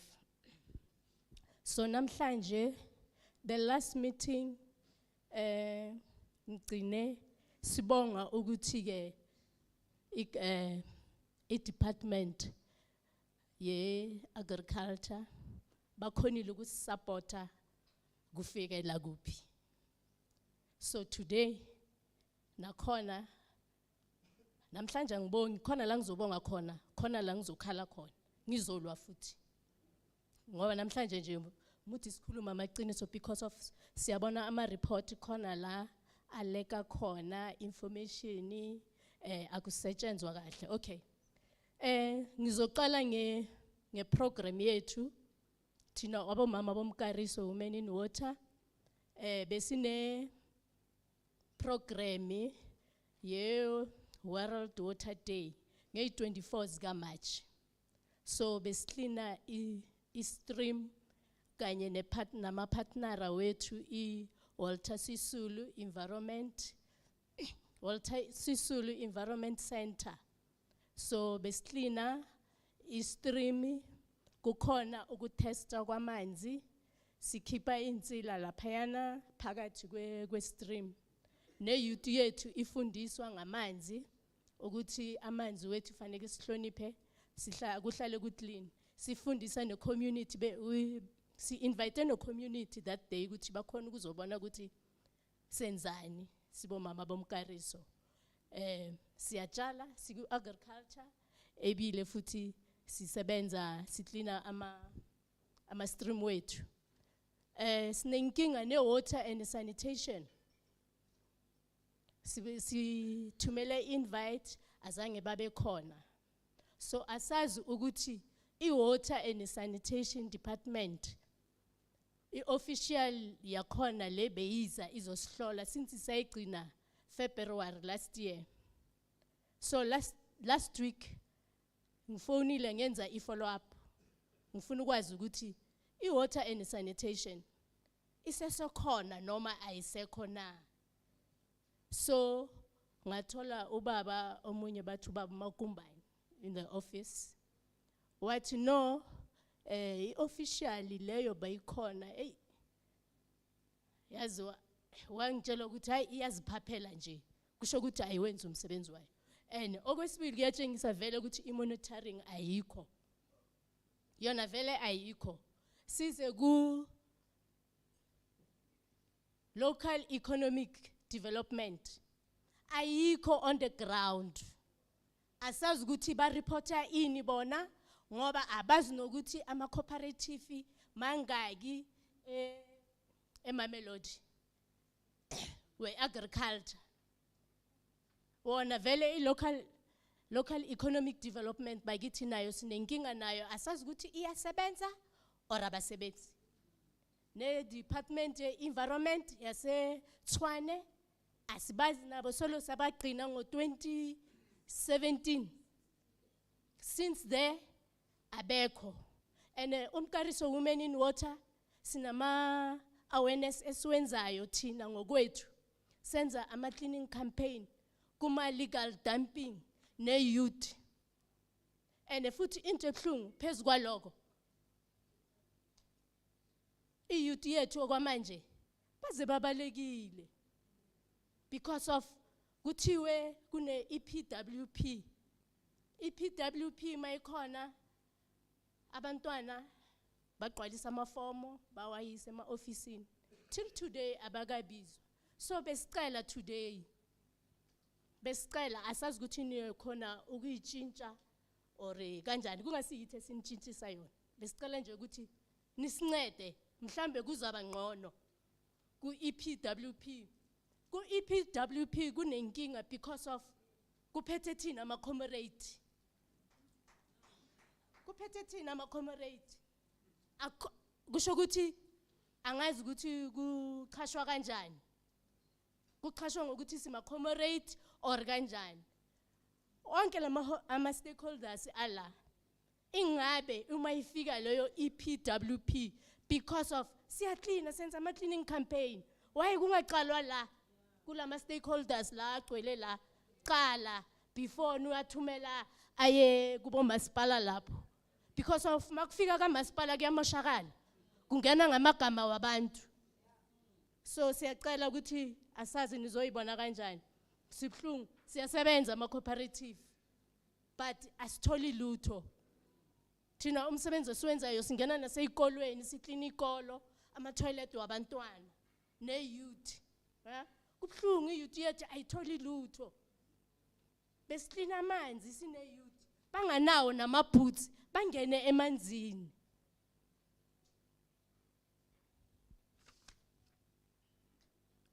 And then kunale household food garden. Thina esumkwariso sikwazile ukuthi simobilize 278 yabantu yabantu abangazi ukuthi ukhona usizo olungatholakala ukuthi bakhona ukwenza ama food garden emajardini wabo. Sikhonile ukuregisterisa 278. So bokungana amafomu aphelile besebenzela ama official lawo akasabuya ngabheki bazothatha lawo mafomu amafomu bekaseka phelile. So siphethe izincwadi ngathini ngizibizani mara la abantu bebagcwalisa khona emaphepheni. Yabona siziphethe sizibeke ekhaya. So lokho silinde lawo ama officials ukuthi babuye bazothatha lawo maphepha lawo sireferele kuma form abekho. Mara bayahola every month. Thina siyabasebenzela sisebenzile 278 bona bahlele ekhaya and and bayahola. Thina siya volunteer asitholi lutho. So MEC ngibheke wena MEC sesikhalela wena kungcono namhlanje ngibhekane nawe. Nalast sizile sanqoma sakhuluma ukuthi lapho kunyenanza kahle lapho kunyanenzi kahle. Sesikhalela kuwe abantwana bethu namhlanje kuze 2 abafuna nganokuza bayakhala badawa wadi right through wena urubuta hore hawa hutloluka ari emengi maybe next time hutlaba nama ngisazi ukuthi ngibatshela ukuthini manje abantwana yazi iyouth le nama ngisazi ukuthi ngibatshela ene bayangigcwalela mina ekhaya every day kuseni bayakokota rine bile liko project ngari satlotla re tlotla tsatsi le re nyakang ene siyabafundisa shem. Nakhona manje kufanele kunalaba aba last year izitificate ziphumile. Khona manje asazi ukuthi ifanele senze njani. Siyaqela nakhona ukuthi nisincede sikwazi ukwenza iceremony nyana encane ukuthi sikwathi ukubanika izitificate kubonakala ukuthi siyasebenza abomama the way nithize sisukume and sisukumile. Ngiyabonga.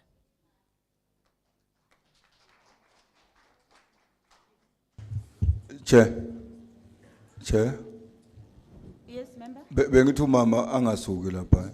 Uthe department supported her. I didn't hear ukuthi what did they supported her with. Because we must say what they did and which you want to improve. Sure. No, the last stakeholder meeting.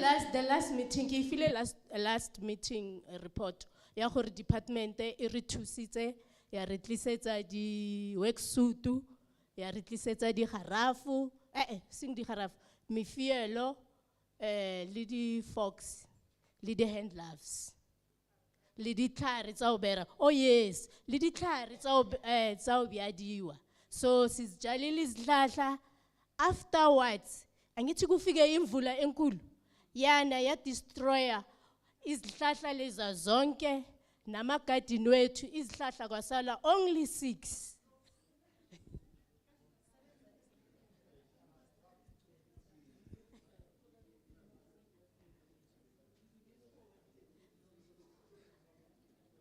Ke mo re bialelang ko teng since 2014. Yes. Monitoring yona yikho. Na lesikhathi lesi siklina lapha ne Walter Sisulu sicelile no councilora ukuthi abe khona. Councilora azange abe khona but invite simphile. So asikazofihla manje siyabona ukuthi kuyamoshakala. So amaqiniso umuntu ahlale etafuleni abasebenzayo babonakala ukuthi bayasebenza abangasebenzi babonakala ukuthi abasebenzi. MEC thina siyasebenzela mahala siya volunteera. Wena sisebenza nzima sisebenza ama legal dumping. Mama sibona Mama sinelo kanje sinokuthatha nezithombe everything. And sizithumele siyathumela eJidart. And nayi enye yokugcina sorry. Mara no fedite mus. I thought you were done. Okay, finish, wrap up. Yona sigu women in environment eJidart.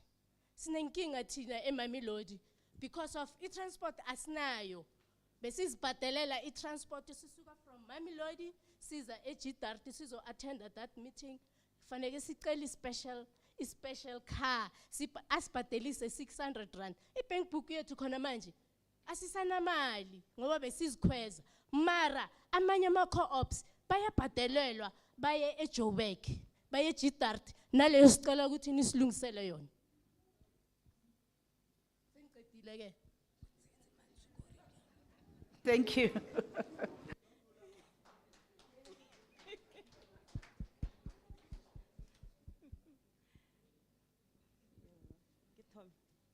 Okay, ngena mama. Ke le dumedisa bohle stakeholders le baetapele ba rona. Nna ke nna Francina Moshidi from Konomvula Khanteng Ward 16 ko Mkariso. So o boletse dilo ka moka so ya nna ke tla no tlalelletsa mola le bola mpata o tsere dilo tsotsotlhe o boletse dilo ka moka. So nna ke tlalelletsa mo ya EPWP because re na le batjha ka nnete bjale ka ha boletse and then kutlile go bolelwa ka women le batho ba phelang ka disability le youth and then so mara he ho tla yona tabe ya hore go tla EPWP a re tsore ba tsia bo manko kae so nna ke tlaleletsa ka hore baetapele ba rena go nna le dilo tse bia ho tse di kang di project le lebele di stakeholders tse di tletseng mo ba bopane le di next door tse heleng bana fela di child headed household bana ba nna ba le nosi ba sina batswadi akere so bjano tsentse ge go tla memerekonyana yona eo ya bo 3 months ya bo 6 months ya EPWP go lebellwe bana ba ba nnang ba nnoši ba senang batswadi gore at least go topiwe 1-1 ka mo gore e tleke le bona ba be borotho mo tafoleng bana ba ba kgone go ja ankere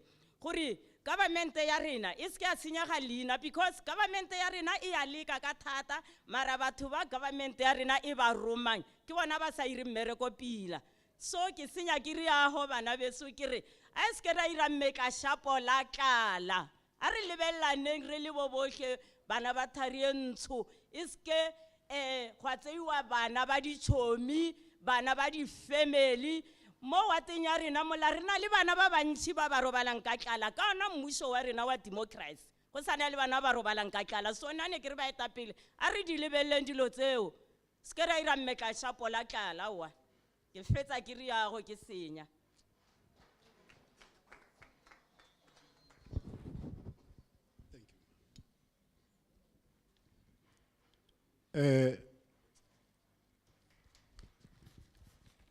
One very old proverb, yesiZulu, it says, "He who holds the spears of a king must not sing the songs of women."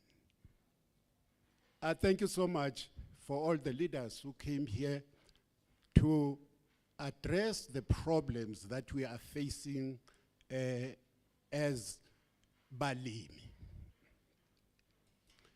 Our organizations are so small that definitely they don't grow because of monitoring. Firstly, let me greet the portfolio committee members, and my name is Musa Gantanzi. I'm in Orange Farm in Churches Against Poverty.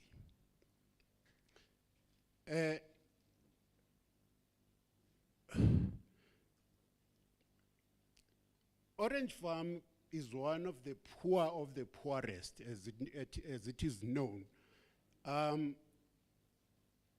We have programs from GDAD, like the focus area on page 3, the alleviating of hunger and poverty through agriculture initiatives by half by 2030.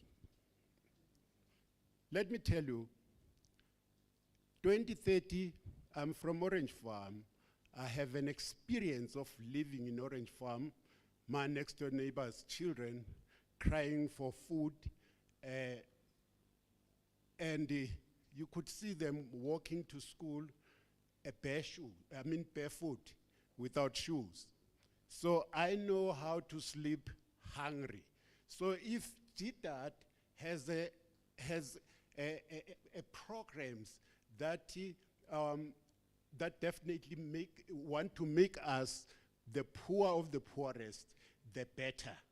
So what we ask is, GDAD, can you please bring us forward? Don't plan for us. We know we are poor of the poorest. Don't do for us, but include us, including in planning. Planning, we are not involved. We always hear when GDAD says, this is our focus point, this is what. We don't have those 5 Ws and H. We please ask you to please bring us forth so that we may as well contribute towards the contribution of hunger in our area. I don't want to be long. I have training capacity and building. It's again something very far from us as the people of Orange Farm. We don't have the proper information easily and accessible that we can participate and make our Orange Farm a better place. Like for instance, when you say Tshwane University is the other training institution, we don't have information. We cannot even say what criteria is university is using. That is because we don't have any information, and no one is nearer to us. Even our officials, they come to us as if the information is so legal. And when they even talk to you, you can see that definitely they are talking to a poor of the poorest, who cannot come closer to their table. I would also like to introduce Musa Ntanzi Foundation, which is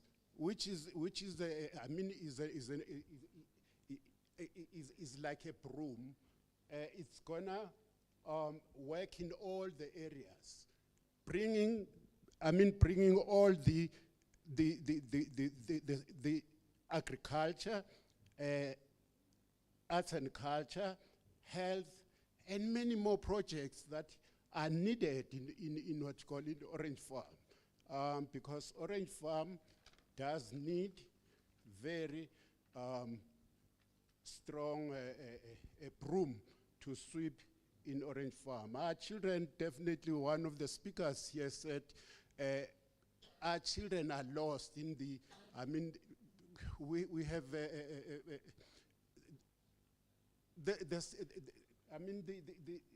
those who are from school, from the universities, they don't know where they can get jobs from. So if we don't create jobs in our vicinity, then that means Orange Farm will stay poor as it is. And our children, if you can go to Orange Farm, crime rate, hunger, it all plays in that vicinity.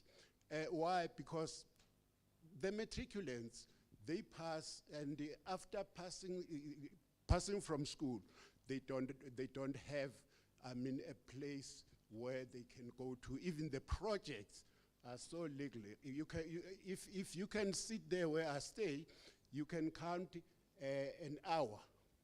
10 of them carrying very dirty bags and going to the scrapyard. Is it definitely gonna be their lifetime as parents of tomorrow, as fathers and mothers of tomorrow? Do they have any future? Nothing. So we say, please bring us forth to alleviate poverty and jobs in our vicinity. Thank you so much. Thank you.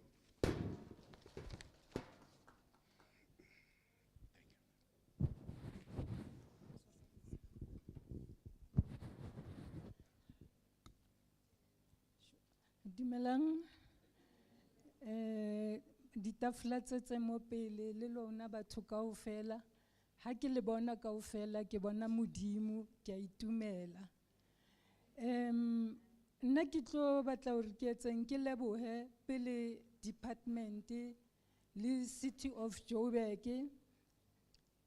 Maybe I can bua lebitso la ka. Ke nna Judith Barbara Mushi, ke tswa ko Eikenhof ka Step Ahead, and then le ko Palm Springs ntse ke jala ke startile ka backyard garden ra nne ra hola jwalo until ra applyela land ele eko Eikenhof.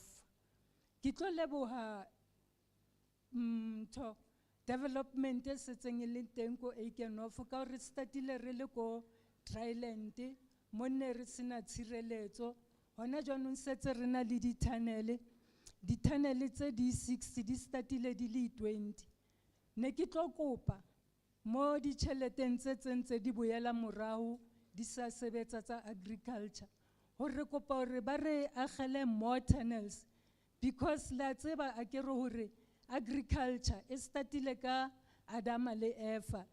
It's a calling. Ha ona le yona e ka re wa hlanya o etsa dintho tse batho ba bang ba sa di etseng. Like nna mo tunneleng ya ka Ntate Makaipea wa tseba o ne a na lo re tjhakela. Ho tshwanetse hore ho be le a format eo jalang ka yona. Ba tla re mo tunneleng specializer maybe ka spinach fela or cucumber. Mara nna because of the demand and then le lerato la agriculture, ke tla nka dintho di bete di by 6. Ke tla nka bete A1 ke kenye ntho ke kenye ke eng e re ke kenya spinach ke re lettuce ke re eng ho ya ka demand ya di customer tsa ka ntho tse ba di batlang. Jwanong ho tshore ho tlo batla di tunnel for lettuce, for spinach, for ke business akere we are growing as re ntse re jala re tswa mo di small ntho ko ro kanana o rahlanya na ko ngula o kena fela o fitla o sheba ka mo ke di herbs ke na le di herbs ke na le 65 years mara a ke na bothata ba BP ba eng a so diagnosiwe ka any ya malwetse ana. Ke na le coriander, ke na le rocket, ke na le sage, ke na le catnip. Re ka di bitsa kaofela bo fennel wa tseba hore ha o jele fennel o dula o le fresh ka mo mlomong. And then for the cats, catnip ya thusa hore katse ya hao e dule e le active like a re ya kula. And hape catnip e thusa le ka di menstruation pains ya di reduce. Ke tlo kopa hape ka taba ya ntho ya energy we iketsetsa our own energies and our MEC wa tseba ke dula ke ntse ke kopa taba ena ya hore re kile ra thuswa ke bana ba ko UJ ba re fa training ya biogas. So re kopa hore ba re agele letamo mo re tlo kgonang ho iketsetsa our own energy. Ka jeno se nkutlwile MEC ke mang Minister Thogoti Diza ba bua hore hona le funding e tswang ya energy. Ke kopa hore le re edeng tšhelete ska boela morao re etsetseng this biogas hore re kgone ho iketsetsa our own energies.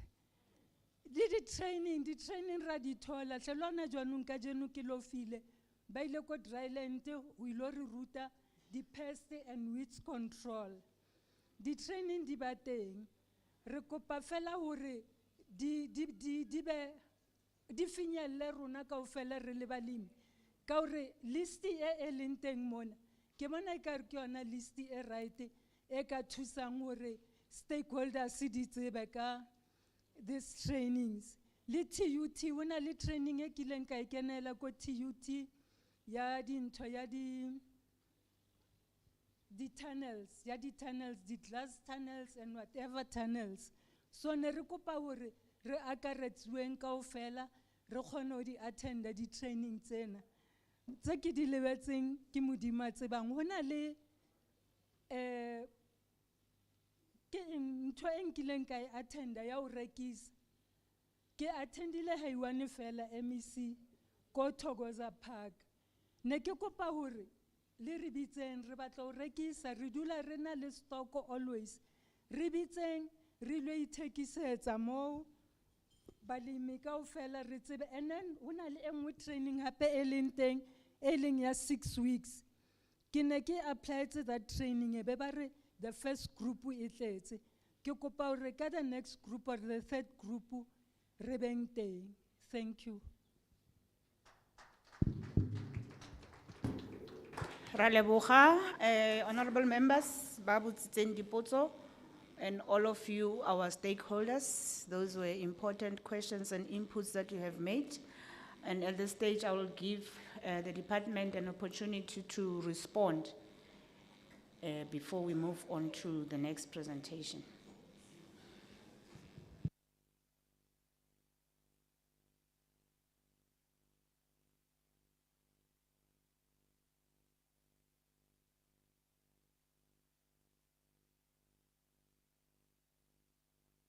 So rally exercise is HOD today.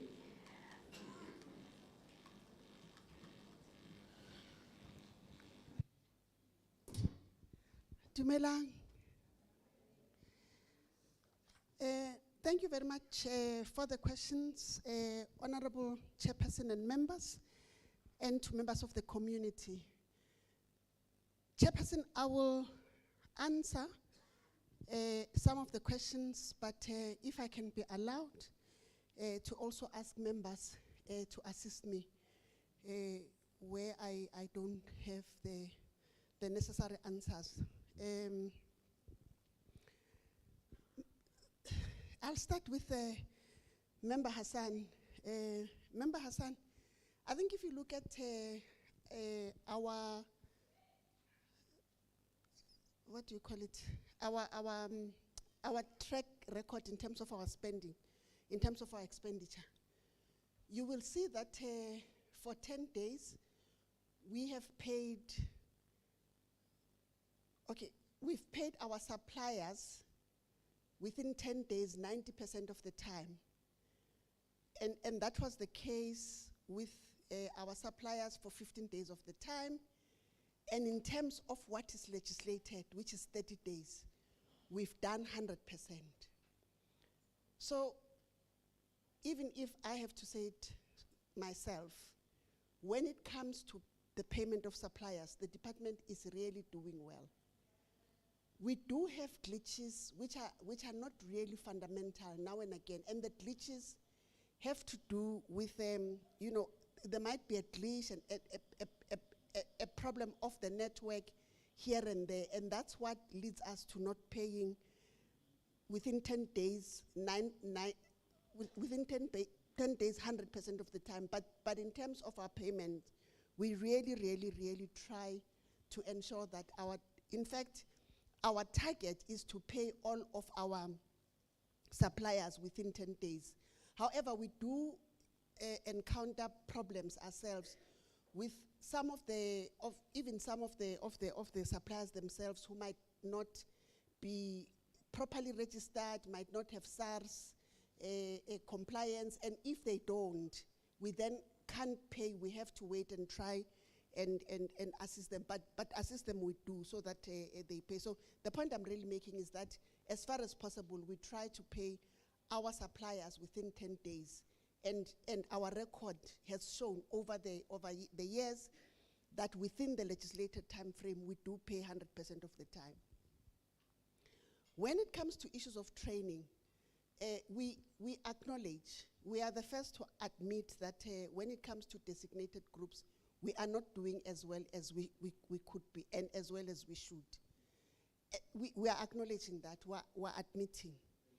And we've made a point that says we have started within the department having training, what we call suppliers days, and that is under the Chief Director for Rural Development. On a monthly basis, she and her team call suppliers or potential suppliers where they get trained on how to fill in forms, etc., etc. I must also indicate, Honorable Chairperson, that Treasury, our Treasury, every Wednesday has got training. What do they call it? But this is training for suppliers, so that suppliers are then able to fill in forms and to take advantage of the tenders that we have in the department. I'm not sure what it is that we're not doing correctly ourselves and Treasury, such that our suppliers, even as they attend, end up not doing the correct thing when our tenders go out. It's something that we're going to have to consistently do, and I guess at some point we will find the right formula. And when it comes to cooperatives, Honorable Member Hassan, I think it's something that we've spoken about even before. Cooperatives, and it's not only in agriculture, are just generally a challenge. I think, Honorable Hassan, you will remember, when you were part of the portfolio committee, that we've got one of something that should be a pride of the department, the isigayo milling. We spent over 20 million to build and to capacitate the isigayo milling, and we gave it to a cooperative to run. They started fighting amongst themselves, and things just became worse when the chairperson of the isigayo milling died. Things just got worse, such that we actually had to stop the whole activity, which was such a pity because they had started milling. So we've got a challenge, which I think we all need to talk about and try to confront and try to sort out. The issue of entitlement. So the department will support, and I think we've heard some of the farmers that were supporting. We support them. They are able to do things for themselves. However, they want the government to always be giving them. You know, so when are we going to be able to then say, let's also take on new people? So we need a situation where we support a particular a group of farmers, but at some point they exit, so that there are new farmers that come in. But we have a situation where our farmers don't want to understand that there are others that we need to support. So, but the point I'm making, the big point I'm making, Honorable Member Hassan, is that we do need, and it's all of us, to tackle the issue of entitlement, and we need to tackle the issue of cooperatives and how cooperatives work, and I think it's a general issue in South Africa. I think just to indicate that indeed DARD has got this, they are looking at alternatives for energy for our farmers, and incidentally we are part of that initiative ourselves. I do also want to indicate that the MEC herself has got an initiative that she's busy with, where she's also looking at how she's going to be supporting farmers, and that initiative has started. So some farmers are going to be getting solar, some farmers are going to be getting diesel, there are boreholes which are going to be run by solar, and that's an initiative that MEC herself has started. MEC is going to be meeting with the sector on the 24th of this month, you know, so that they look. I'm told that the date has changed to the 30th of May, not March. So it's an initiative that we are busy with. In terms of how farmers will access the funding, which is with Land Bank, as far as I know, there are invitations which have gone out, invitations for applications. And I think, I'm not sure of the closing date, but it's something that we will check. And I think we will also try to ensure that as many of our farmers are in the know about that initiative. I think the question that was asked by Honorable Member Ndlovu about our infrastructure projects, just to indicate, Honorable Member, that our projects, so there's something which is called practical completion and final completion. So our projects are at practical completion, which means they are complete. However, things like snags have to be checked, and then there are certificates that must be issued by the local municipality. So before that happens, we can't declare them as being complete. But by and large, those projects are really complete. Unfortunately, Member Mukwebo has gone. He was saying that he doesn't think that there's any improvement. But I wanted to indicate that with DBSA, indeed there are challenges. I think the challenge that we have is the fact that we have got an SLA with them, and that SLA is time bound. So before that SLA has expired, there's nothing we can do. We have to go with them.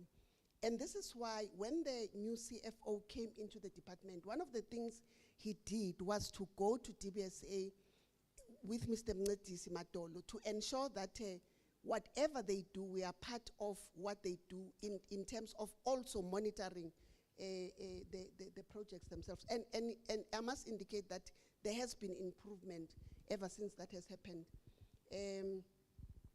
There had been service providers who were not performing, and I'm very pleased to indicate that those service providers have actually been changed, and that's part of why some of our projects have delayed, but there's really a big improvement. I'm going to ask Dr. Rabulao to come forward so that he deals with the issue of the vaccines. And then just really talking to issues of the community. Our young gentleman, Viwe from Zurbekom, was saying that they've got a serious issue of water in Zurbekom. And we agree. We are actually aware of that problem. And I think the problem at Zurbekom is that Zurbekom is on Dolomitic land. And therefore, in terms of the municipality, they are not being allowed even to drill boreholes. So I think this is why there's only one borehole. The issue of the tractors is something that we've spoken about even before. We do not give tractors to individual farmers. We have something which we call mechanization. So what we do is that we take the tractors that we buy and we then give them to the municipality, so that whoever wants a tractor goes to the municipality and asks for those tractors from the municipalities. We are aware that there are problems even with the municipalities, and it's something that we are busy dealing with. So Mr. Matolo has started something where we ourselves are going to have our own mechanization in the department, so that when farmers come and want tractors, then as a department we're able to lend the farmers, the particular farmers, the tractors. The challenge we have, farmers, is that when farmers, we have had these tractors that we've lent to our farmers before. So when a particular farmer takes the tractor and it gets broken, instead of trying to fix it, the farmers just leave the tractors broken. And then it breaks the cycle, because if it's broken with you and you don't fix it, it means another farmer is not going to get it. So I think we ourselves as farmers, we really need to change the way we do things. I do want to say, and this is what and I've said this before, our support to farmers is not automatic. So farmers have to apply to the department. So what we do is that we issue out application forms, and we do indicate the time. And I think, if I'm not mistaken, Mr. Matolo, our closing date for the next financial year is around August, September.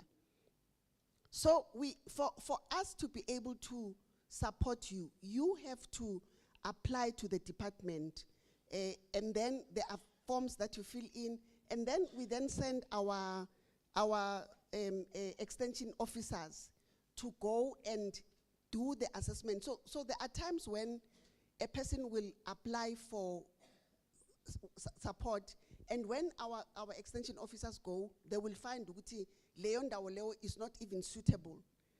There are farmers who, somebody might say ukuthi mina ngifuna ukuba neinkomo on my farm, but mase siya hase re ya mo le re lo checka re thole gore that place is not suitable for the khomu and what have you. So it's important that we send our extension officers so that ba check le batho ba batla go jala, ba check le the soil and readiness. You know, sometimes mutu utla re ke batla ho jala, hanti, as I was saying, go tshwana le ko Zurbekom, where the land is dolomitic, so you will not be able to produce anything from there. So it does become important. But the point I'm making is that re kopa hore ha re batla support ya department re apply, because it's not possible for us hore re tla tseba hore everybody o ko kae and what support people require from the department. Meshaloti liana ubuile ka hore ha gona borehole. Meshaloti, I'm not sure whether you have applied to the department, and if you haven't, ke kopa hore re bone re le thuse ka the application forms. Problem ya rona ke gore for this year, for this current financial year, application is delayed kwala ka September. So if you gore re tlo le thusa, it laba for the next financial year, mara re tla sheba gore re gona go etsa eng. Memory aski sihle ka gore rile ra change your quantities, but I'm sure it's something that Ntate Matolo will look at and I think utla gona go sort out. Menom Vula Masilela, I think we've already taken your details. Ke nahana hore re tla gona go thusana le lona. We do want to work with communities like yourselves, and re a leboga gore you are assisting us le go planta mo di gardening. So re tla thusana le lona. And then ke batla hore ka Orange Farm, and I think Member Hassan will also remember, Lebu was also there when we went to Orange Farm. We were at Orange Farm. So honali a very big land. I'm not sure what ward that would be, but Ntate Tanze arki ward 4.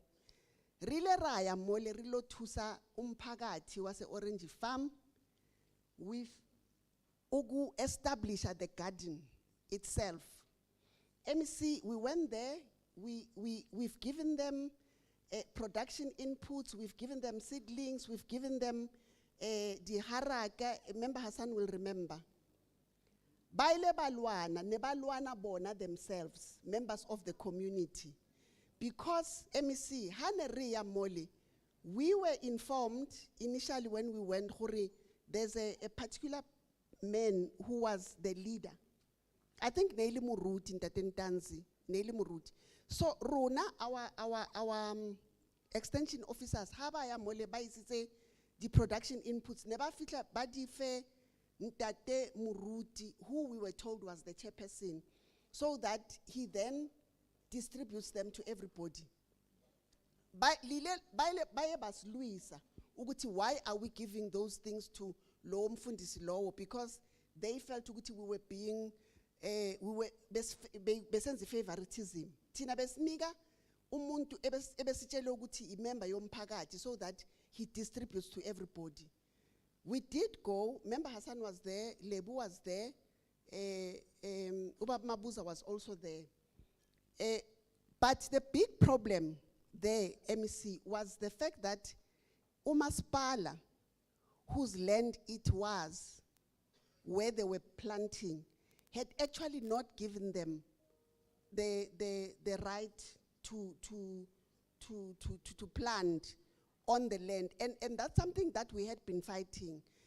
I've not followed up, Mr. Matolo, so I don't know where we are, but we can talk about it, Babuntanzi, so that we see how much we can still assist Lapai Orange Farm. But I just wanted to indicate ukuthi azange sinkhohlwe besiya besikhona saniga ama production inputs, but we will talk to you so we see ukuthi kwenzakalani in respect of that. I also want, as I call Dr. Rabulao to come forward, I also want to say ukuthi njengoba bekashilo umama sinawo ama training amaningi department. Itshwane University of Technology trainela, I think last year, if I'm not mistaken, Mr. Matolo, they trained 900 of our farmers. So criteria, I see criteria le yase university, but any farmer, and they train farmers in all aspects of farming, all aspects of farming. What we also do is to get farmers to apply, basho ukuthi amapi ama training abawafunayo, extension officers zenu, because thina asikwazi ukufikelela yonke indawo, but what we've made sure is that kunama extension officers in the various areas. So extension officers enu kufanele ukuthi bancedise banitshele about ama programs which are coming in the department, so that we are then able to assist and inform you of the things that are coming. Ma'am Judith, uzokhuluma nobaba Makaipia on the side. Sesinenzele ama-tunnel size 60, and I know MC, you've also been, if you remember, to Ekenhof. It's one of the nicest agri parks. It's very productive. What we're expecting from ama farmers as a Ekenhof ukuthi bakwazi manje ngoba siyesa nifunela ne abattoir sinifakele akiri ntete Makaipi sibafakele ne mobile abattoir. So ngempela in my view you are at a point where you can stand on your own. In my view, really, fanele ukuthi manje seniyakwazi ukwenza ngoba I know ukuthi niyathengisa, ni supply abo spa and other retailers. So it can't be that you are still asking the department ukuthi incede. Ntate Rambo la ke kopa utle come up.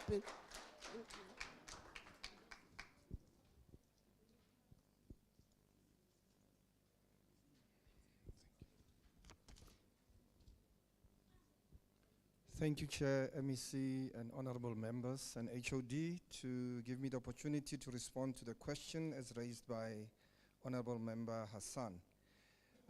Yes, indeed, we do have a challenge in terms of vaccine, and it's basically for diseases which we term as being trade sensitive, because if you have an outbreak of those diseases, it has a negative impact on our ability to trade internationally with live animals and products of animal origin. And those diseases are the foot and mouth disease, blue tongue, and African horse sickness. Fortunately, foot and mouth disease is not a zoonosis. It does not affect human beings. It is also not fatal for cloven-hoofed animals. However, it's a trade-sensitive disease, so it is of importance to us as a country. In Gauteng, we have managed to bring the disease under control, and because of the sensitivity of the disease, there is coordination at the national level. Those vaccines, by nature of them being sensitive, not any pharmaceutical company can produce those vaccines. They are only produced by state-owned institutions, Honest Poor Biological Products, and our Honest Poor Veterinary Institute. So at this stage, as we speak, Gauteng is under control.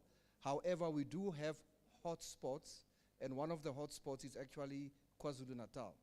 So provinces had to donate some of the contingency vaccines they had in the interest of protecting, the country, because, like I say, the impact is not only for Gauteng. And then we do have, however, about 1,000 doses as Gauteng as a contingency should the disease once again reoccur in Gauteng. And in terms of mitigation, we are advising our livestock owners to source animals from, reputable sources, because, a disease does not originate on a farm. It gets introduced either by illegal, animal movement or movement that is not properly controlled. So we are raising awareness, and we also have in Gauteng what we call an animal health forum, where we try through that structure also to reach most of our farmers so that they can be aware of that particular disease. Currently, our national department, because the institution that's supposed to produce in our country is unable to produce the vaccine for FMD, we are sourcing the FMD vaccine from Botswana, but like I say, priority is KwaZulu-Natal and Limpopo, where the hotspots are. I hope I have tried to respond. Thank you very much.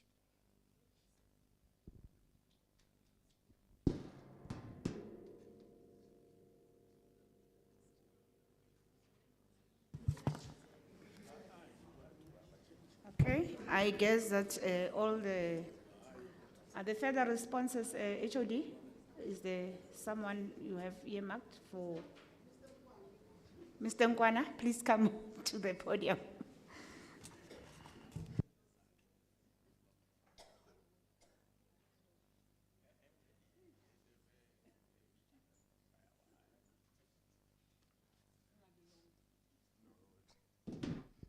Thank you, Chairperson, members, MEC, HOD, ladies and gentlemen, Sanbonan. Just the EPWP, I'm gonna be brief, le 6,000. Program ye EPWP ye 6,000 was advertised in all media, looking for 6,000 people. We received applications from all over Gauteng, 77,000 applications.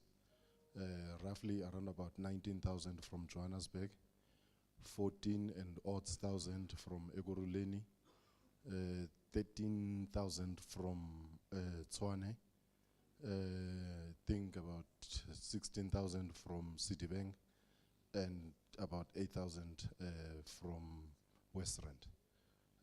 So application is open to everyone. Kange City go through what councillors, Kange City go through NPOs, NGOs, it's open to everyone. Advert, clear it, we're looking for a fit and proper person. And we've now, recruiter is 6,000, is our launch on premiere on Sunday at Ellis Park Stadium. We will be inviting only the 6,000 people, after which then we're gonna train them, Bazo Sebenza on waste management and Bazo Sebenza on food security. And then with regard to other EPWP programs, we can talk. Ngos.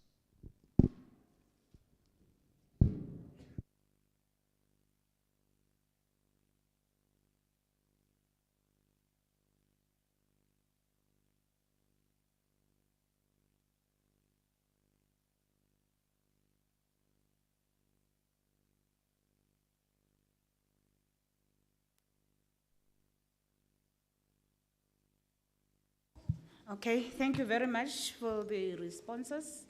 I think all the questions have been covered so far.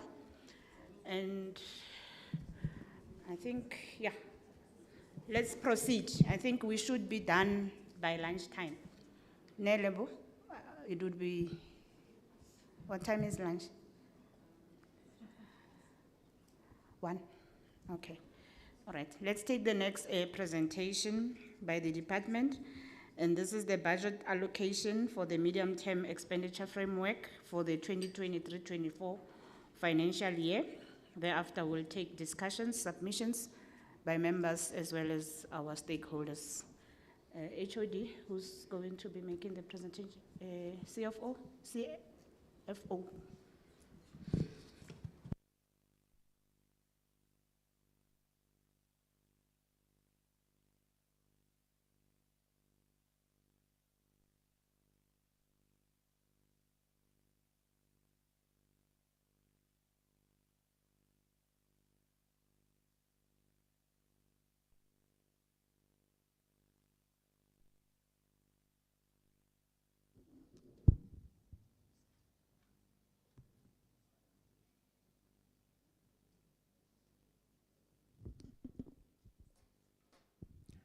Thank you very much, Chairperson. Let me first greet yourself, Honorable Chair, members of the Portfolio Committee, MEC, HOD, colleagues, and members in the House. I think HOD has already introduced myself.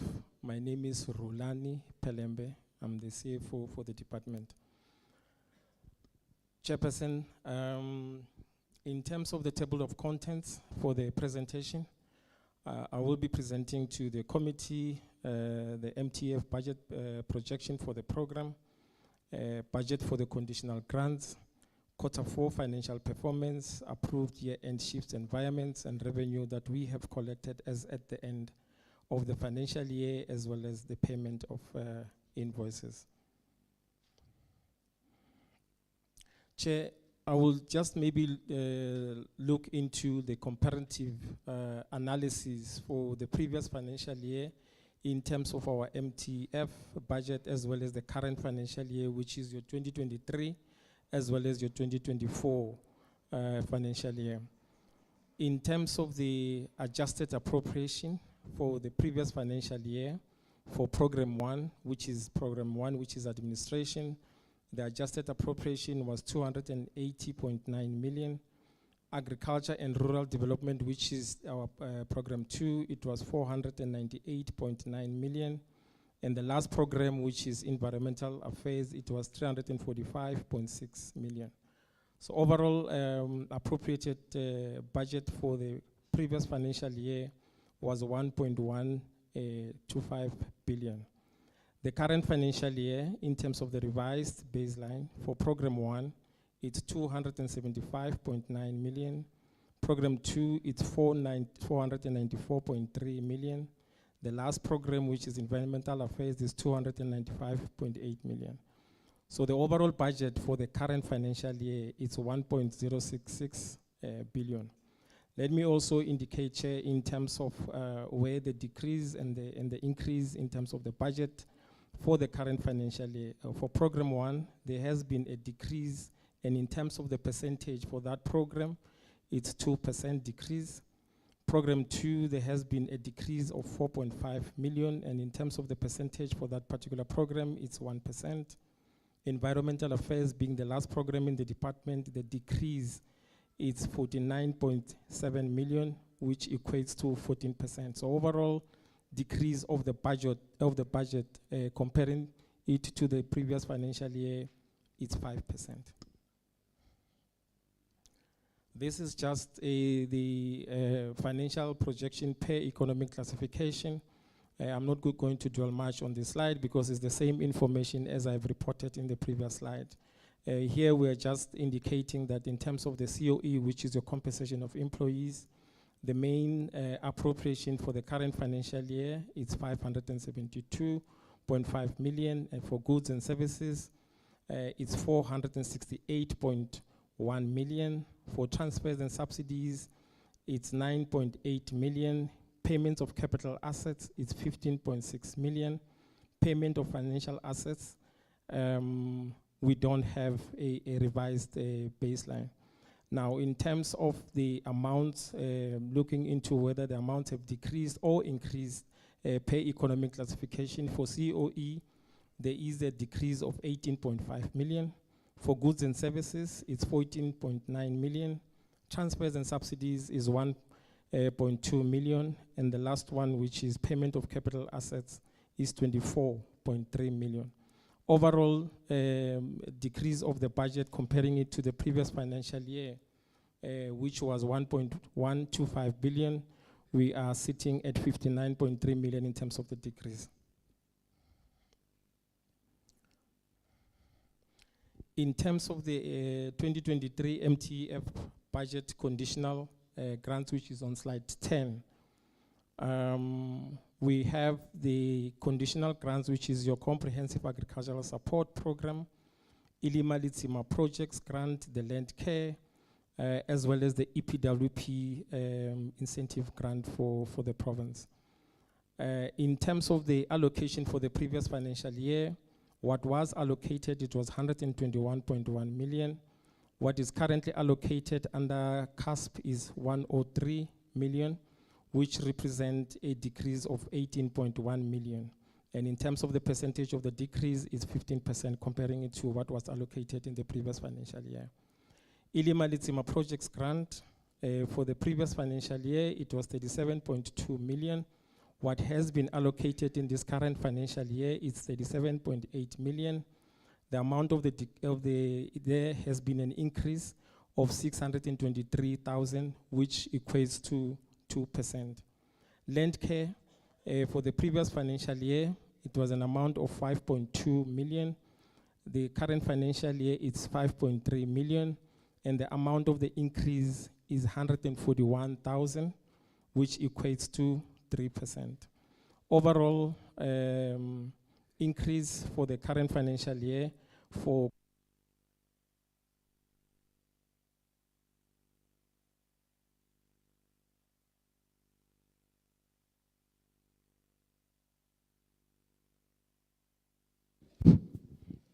sorry about that, Chair. Overall increase for under conditional grant, it's 11% comparing it to the previous financial year.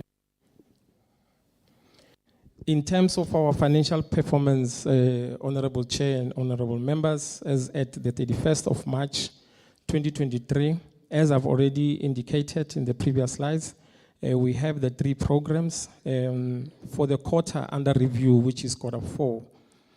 Program 1, we're projecting to spend 62.2 million. Program 2, we're projecting to spend 115.2 million. For program 3, we're projecting to spend 67.9 million, with the overall amount projection for the quarter under review 245.5 million. The actual expenditure for the quarter under review is 68.1 million. Program 2, the actual expenditure for the quarter under review is 156.5 million. The last program is 104.7 million.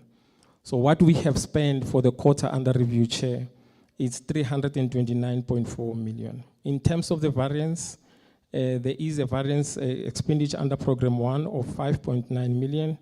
Program 2, we have overspent by 41.2 million. Program 3, we have overspent by 36.7 million. So there was an over expenditure to the tune of 83.9 million for the quarter under review. In terms of the percentage expenditure for the quarter under review, for program 1, it's 109. As I've already indicated that there was an over expenditure for all the 3 programs within the department. So for program 1, we have overspent by 109%. Program 2, we have overspent by 136%. And the last program, we have overspent by 154%. So overall, over expenditure for the quarter under review, it's 134%. In terms of the adjusted appropriation and the actual expenditure year to date for the quarter under review, which ended on the 31st of March, adjusted appropriation for program 1, it was 280.9 million.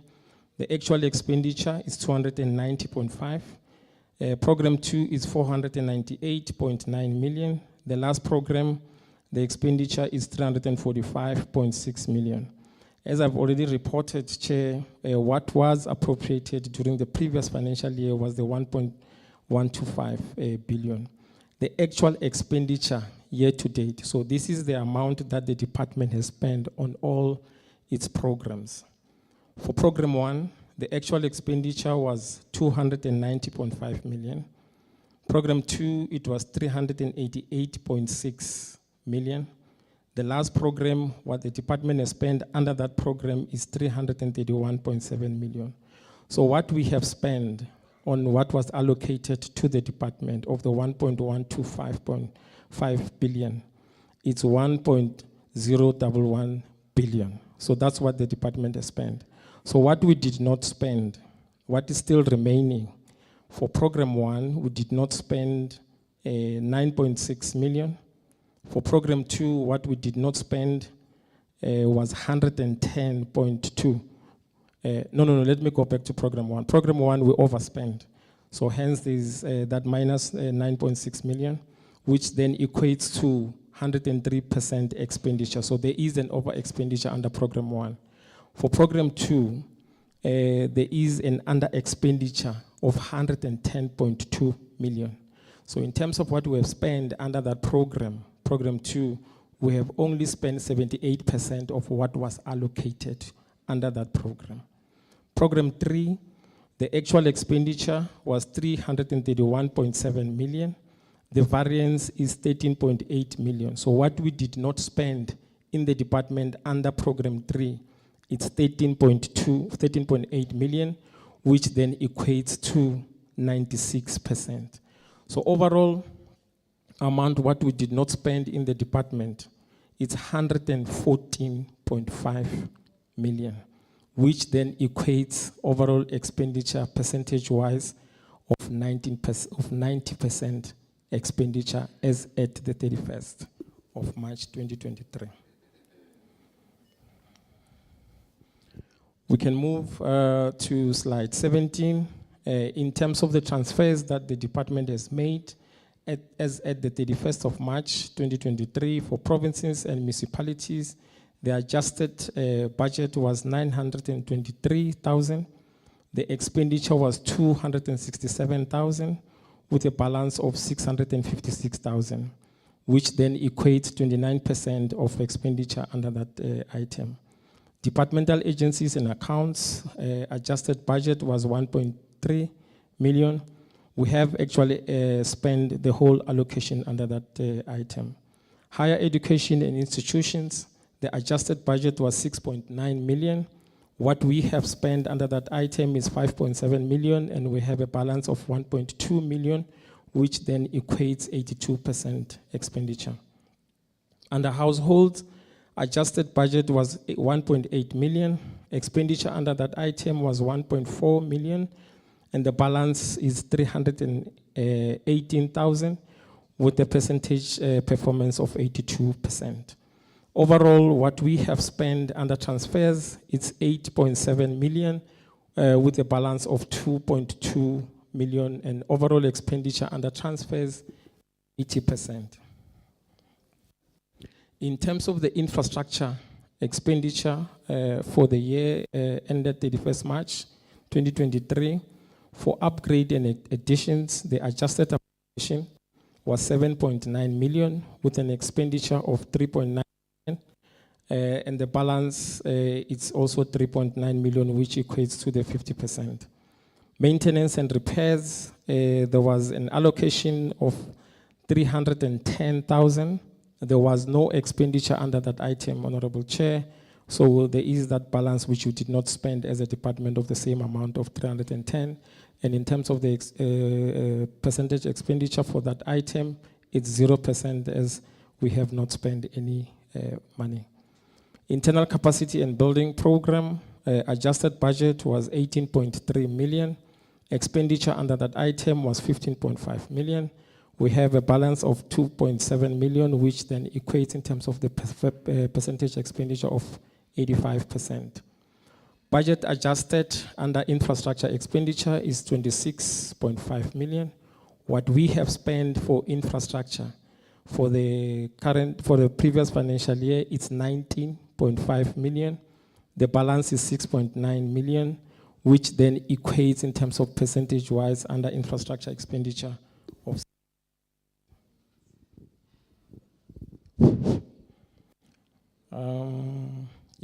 under conditional grant expenditure as at the 31st of March this year, CASP infrastructure adjusted budget was 90.7 million.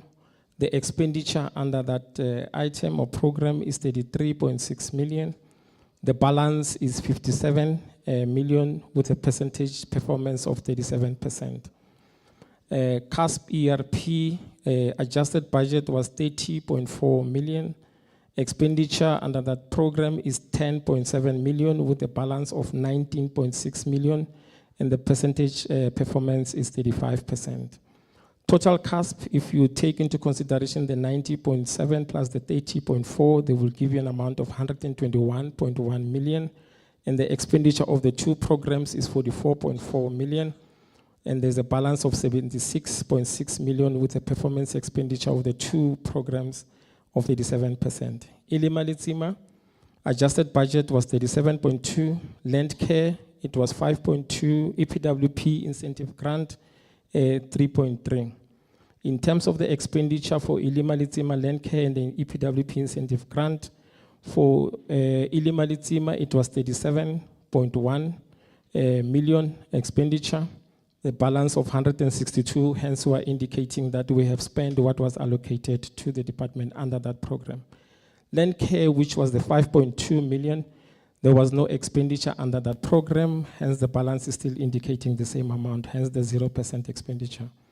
EPWP incentive grant, there was an allocation of 3.3, expenditure is 3.3, so we have spent the 100% of what was allocated under that program. Adjusted appropriation under conditional grant, it was 166.9 million. Expenditure, it was 84.9 million. There is a balance of 82 million with an overall performance expenditure of 51%.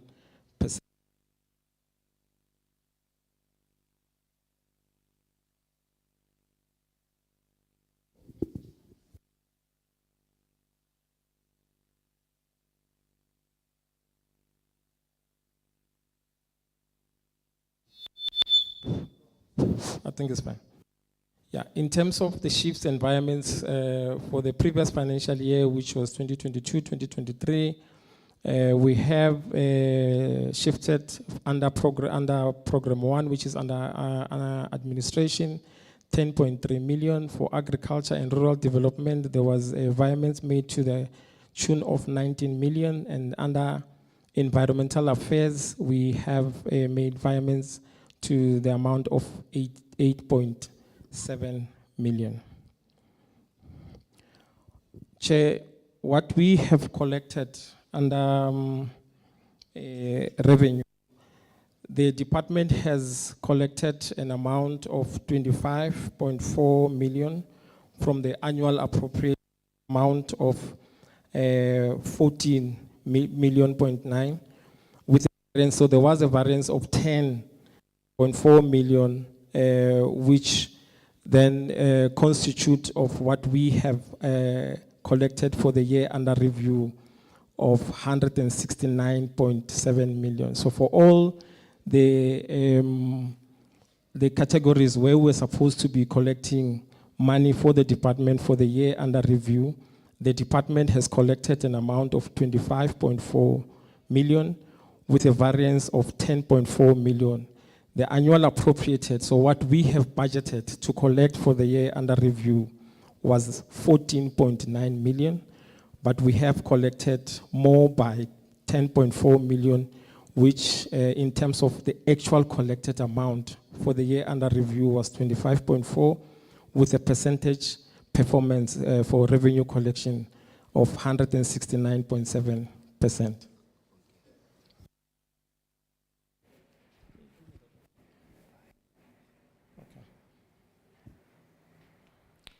In terms of our performance, I think even the HOD has spoken a bit on our performance with regards to payment of suppliers within the 10-day category, the 15-day category, as well as the 30-day category.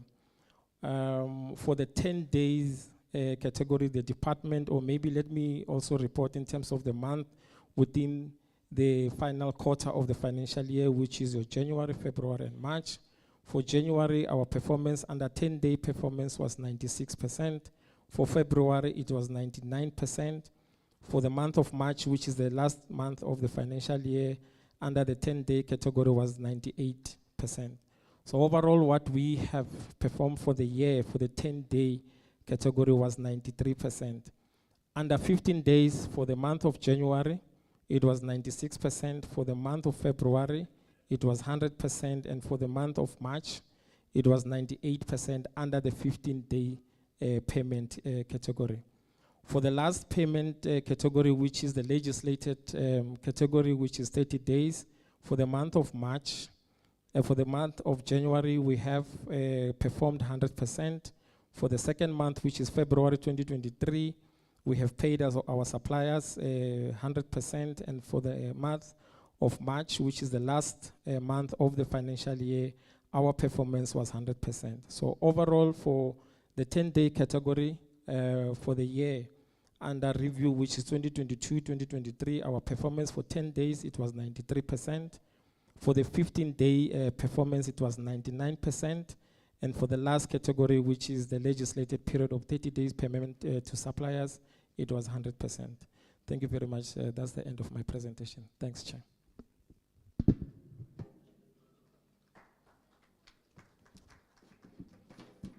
Thank you very much, CFO. Thank you for the presentation. Yes, we have noted the slight improvement on the spend. However, we also note the glaring expenditure on the conditional grants as well as on the infrastructure projects, including maintenance and repairs, which is a concern for us. And like I said before, on the detailed questions that we have posed to the department, we also made an analysis of this budget, and then we send the questions through to you. The questions would range from, for instance, the filling of vacancies on the administration program, the vacancy of the supply chain management director, as well as your struggle to attain targets, especially on the female spend, including your expenditure on the conditional grants, as I've mentioned. So those we have noted, and we will expect detailed responses in that regard, as they have been forwarded to yourselves so far. So at this stage, I will take inputs, comments, or questions from members, followed by our stakeholders. If I can get an indication of members who want to engage the presentation, noting that we have also submitted these for written reply and engagement with the department. So let me check with yourselves. Member Engelbrach, you can have a bite. Followed by Member Ganyan. Chair, thank you very much. Firstly, I'd like to congratulate the department on the increase of revenue of almost 10 million rand. I think that is really something to be proud of. So well done to the department on that. Under these difficult circumstances, I think that's really something to be proud of. But there's just something that I'd just like to query. If I'm looking at the reports that we've been given, if I'm looking at page 22, and I just want to go there, we're looking at the conditional grants, the total CASP, only 37% expenditure on CASP, which I think is a huge tragedy, because CASP is the grant for farmer support and development. So if we're looking at the huge need amongst farmer support and development, and we've only spent 37% of that grant, and we're looking at the reasons why the expenditure was so low, and the reason was given is that business plans were only approved late. So I'd like to know from the department why that happened, why was the expenditure only 37%, and if the reason is that business plans were only approved late, why did that happen? This for me is a critical conditional grant, and we should be spending 100% of that grant. Now, if we're looking at the bottom of that page, it says conditional grants, 57% were spent. Yet, if we go to the next page, the very first sentence says the department has spent 100 million of its 166 adjusted budget, which is equivalent to 60% of its conditional grants. So in exactly the same presentation, two different slides, it gives two different amounts. So, Chair, if we can just get the CFO to just clarify which amount is it and which amount should we be believing, if either of the amounts we should be believing. Then we are told that tenders were non-responsive. Now, that is an old story. We get told year after year at every annual report that the tenders are non-responsive. Now, I'd like the department to explain to us and the audience why are tenders non-responsive year after year. Do they get sent out too late? Aren't they being sent out to a wide enough audience? Isn't the time period for the tenders long enough for people to hand in the tenders? I cannot believe that if tenders are being sent out, that the people who want to make money out of tenders are not responding. So I'd like clarification on that. And then we were also informed that the first tranche for the CASP conditional grant was only paid out in August 22. If I can just get clarification, why was that tranche paid out so late? And then the land care conditional grant was only approved in November 22. You can get clarification on why that took place. That's the end of last year. That's 6 months into the new financial year. And then commitments were not finalized. This is part of the reasons why the conditional grants are so low. Commitments were not finalized. So if we can get from the department, why not? Why were commitments not finalized?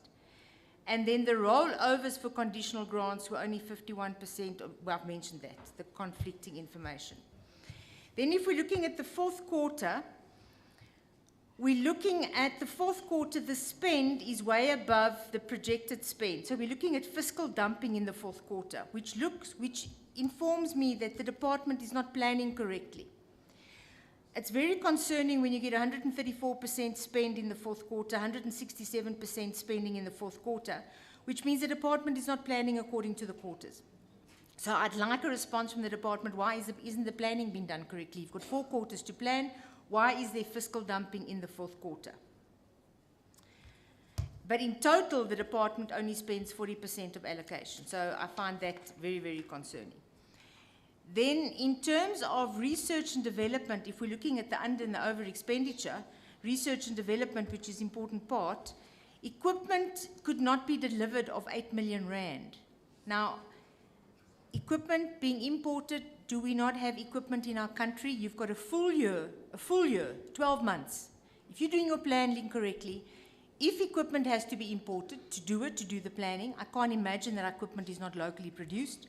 But why was the equipment not delivered? We're talking about 8 million rand of farmers that need equipment. Why was that not delivered? Chair, and then if I'm looking at the underperformance of the department, my concern is why are we rewarding our employees of the department when the department is underperforming? And 39 million rand was spent in giving notch increases to our department employees, and I'm very, very concerned if we are rewarding employees if our department is not performing. So I'm concerned about that. Thank you, Chair. Okay, thank you, Honorable Member Kanyan. Yeah, I think briefly, it's just a sequel to the latter. And I must say, it is an anomaly that members will have to usher accolades to the departmental performance. But I must say, from my side, I think there is a significant improvement. If you really compare to the previous, you can see that the department have tried to really stick to the budget that was really allocated. I think where it really draws attention, it's on this one of the conditional grants. Obviously, it will be a cause for concern if you really perform at 51%. That is a cause for concern. But you look at it, if you look at the EPWP, you spend squarely what was really budgeted for. And then again, the Letsema, you can see that you did that. Maybe if you can just explain the land care. I think that's where there is a gray area. Just to explain that, we understand what really happens there. And I think that's the one that is really a concern. And again, going to your infrastructure expenditure, you can see it's 73% is not really something that we can really approve. You need really to do more. But I'm not sure whether that is really precipitated by the issues that you raised on the app. Is it the DPSA? Yeah, I can see the HOD was really explaining that, and I feel comfortable if really that those are the issues. We'll see how really, as the department, you improve on the area.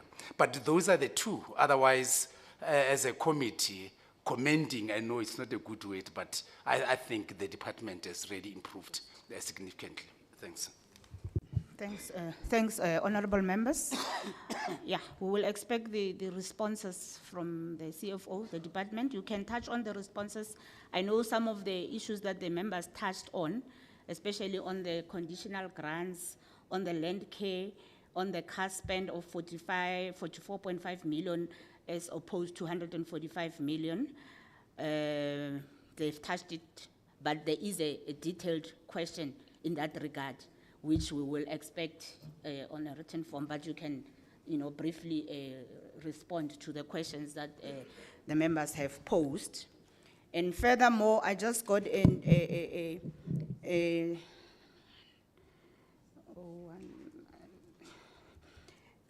query from the Agri Park at the Innovation Hub. Apparently there is a problem there.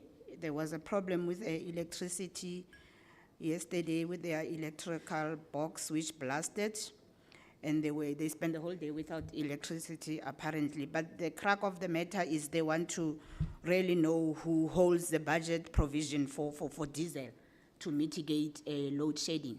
So I don't know if one of you would be able to maybe get in touch with the Agri Park Innovation Hub so that you can get to the root of the problem and intervene when necessary. So you can respond. Thank you very much. Oh, sorry, before you respond, my stakeholders,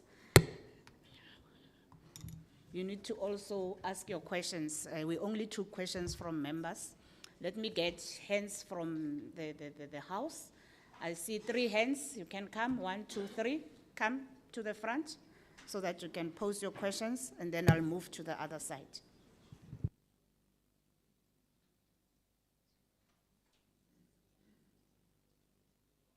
And I'm going to request that you confine your questions and your comments to the presentation, to the budget. Let's not deviate and be all over the place. Ne? Please, it's just an appeal.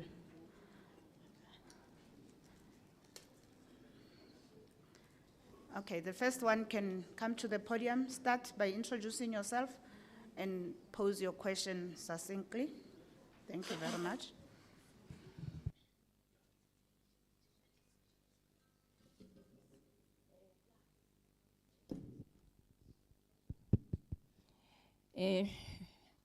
Good day, everybody in the House.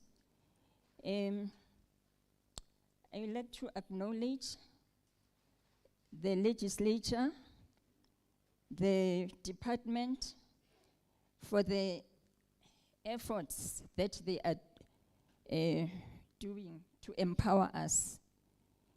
I'm Patricia Kubega from Amakoskas Esivande, which is a cooperative, and I also belong to there's a group that is called Progressive Farmers Group. I would like to, thanks for the presentation of the budget that we have just received. There's an improvement compared to the last presentation. And then I've got also some concerns. My first comment is, or concern is, the balance. The balance. According to as a farmer who is working at school gardens, there's a lot that we didn't receive, but there's this balance. So that is my concern. In our cooperative, and also in the group, we devise some means to empower ourselves, whilst there's whilst there's finance that is in access.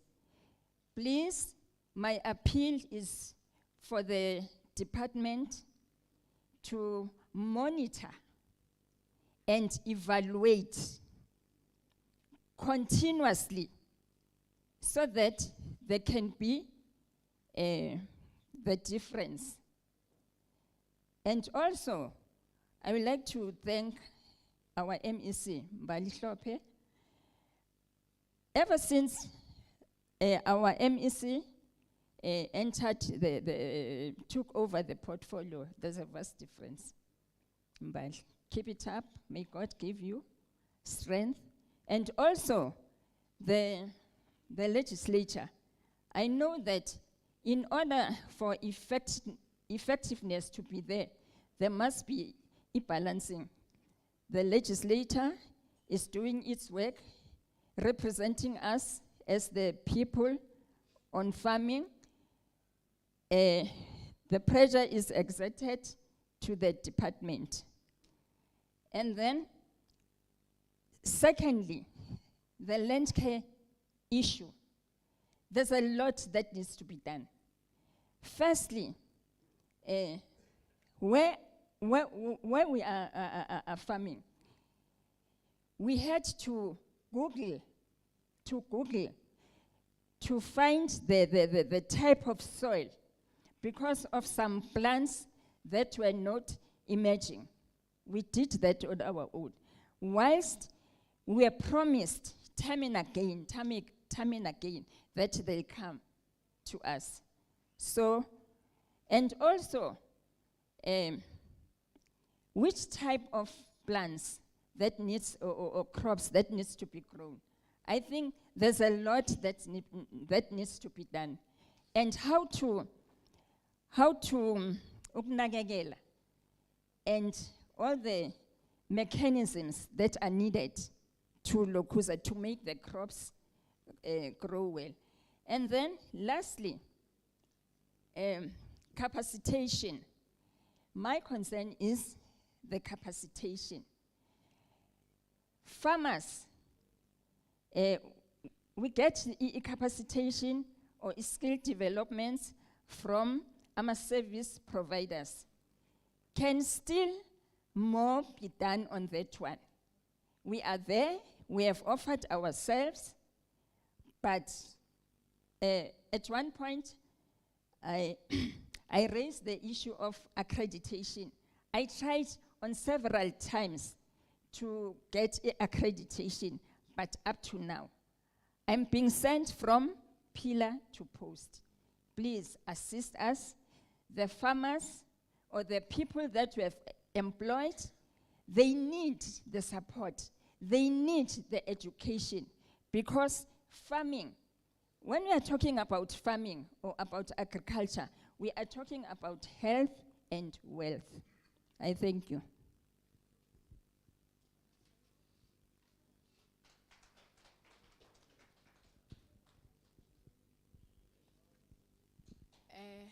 Thank you again for giving me this opportunity. To say something. You know, we are here. If we could just understand each other, we are here to help each other. Farmers, we've got to help our department, the government. Why I'm saying this, I'm talking now about the infrastructure improvement. You know, as I said, I am the first Gauteng female farmer. You know, I still got those infrastructure, the old ones which was erected by the late Hamoyawa Hairobalaka Khots, the MEC Ntate Musungkudu. You know, if you could see my infrastructure, it's a shame. But inside those infrastructure is very important. Because what I'm doing inside that infrastructure, it's feeding the nation. As I said, I'm delivering fruit produce market with those old infrastructure. So if you could allow me maybe to give an advice.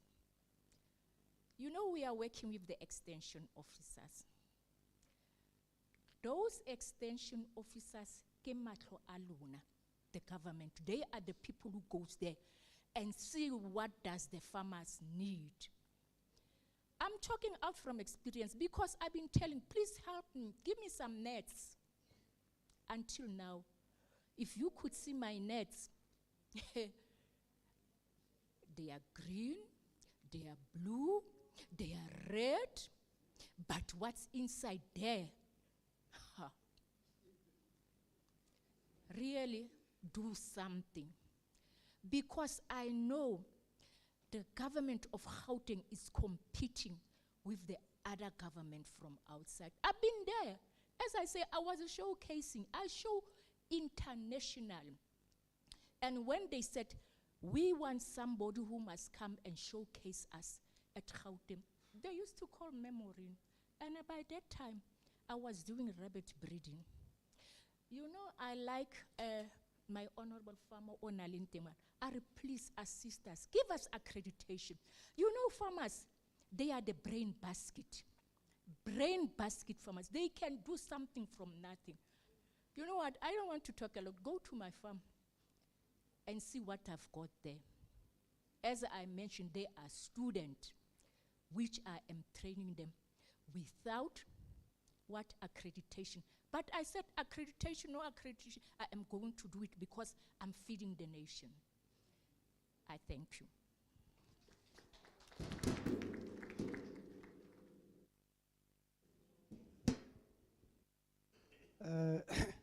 Good day, everyone. Portfolio Committee, MEC, and the House at Large community. Thank you for the opportunity. My name is Patrick Gama. I'm from West Rand, which is known currently as Rand West in Zerbakom. In fact, MEC, I've come directly to you. I'm crying. You know, for the past 10, 15 years, I've been applying for a land. And the land is empty. That land is a bush. I've gone to all the departments, even nationally. The last department I spoke to, it was national. They told me I must occupy and use that land. But how do I use that land without black and white? And they came to me and said to me, Mr. Gama, that land belongs to Public Works. And let me thank Memorin for bringing me here to raise this issue. And I also spoke to the MEC, Faith, who gave me the phone number of the newly elected Public Work Minister. But she's telling me I must reapply. How long I've been applying? I mean, I went to DIT in Joburg as well. For about 6, 7 years, I've been running that place. Sometimes, you know, it's new people every day. They said I must give them my CIPC, which I have. They said I must give me my bank statement, which I did send to them. But you know what is the response, MEC? Let me show you. Hey. Can you please go through this?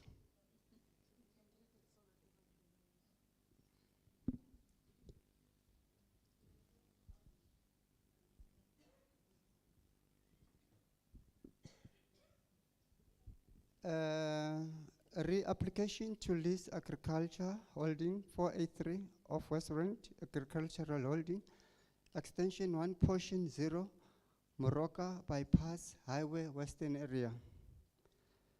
This letter serves to respond to your application to list the above mentioned, which the department has acknowledged the recipient of. Department of Infrastructure Development regrettably informing you that your application to list the above mentioned property is unsuccessful. Your application has been rejected due to non-affordability to pay a monthly rental, Your application has been rejected due to non-affordability to pay a monthly rental of 1.4. They never told me about that 1.4. What garbage is that? As blacks and in our black government, look how we've been treated. And what annoys me, MEC, we applied for this land long time ago with Memorin, with Phyllis Malope, I think you know her, and the other pastor for the past 10, 15 years. nothing went well. I've been doing this alone now. That is the response I'm getting. And what annoys me is that we applied for 2 plots in Zerbekom, and the other one is being occupied now, illegally. It's a squatter camp. Somebody's put a squatter camp in Mukuku, but now I'm applying legally so, but I'm being rejected. Our own black government, what is happening? I've got investors who will land up, who wanted to help me, but how are they going to help me without black and white? Let me be short and cut this, but that's my appeal. Please. Thank you very much. Okay, thank you. Thank you for the questions. I made a plea for our members to confine themselves to the presentation, ne? So that we focus. Ne? Let's not be all over the place. Let me take hands from this side now. Mama, you can come. Your hand is up, come. Any other hand from this side? I don't see any. Oh, there's another one at the back. You can come again, Mama. I see Waipinda. Okay, 2 hands on the side.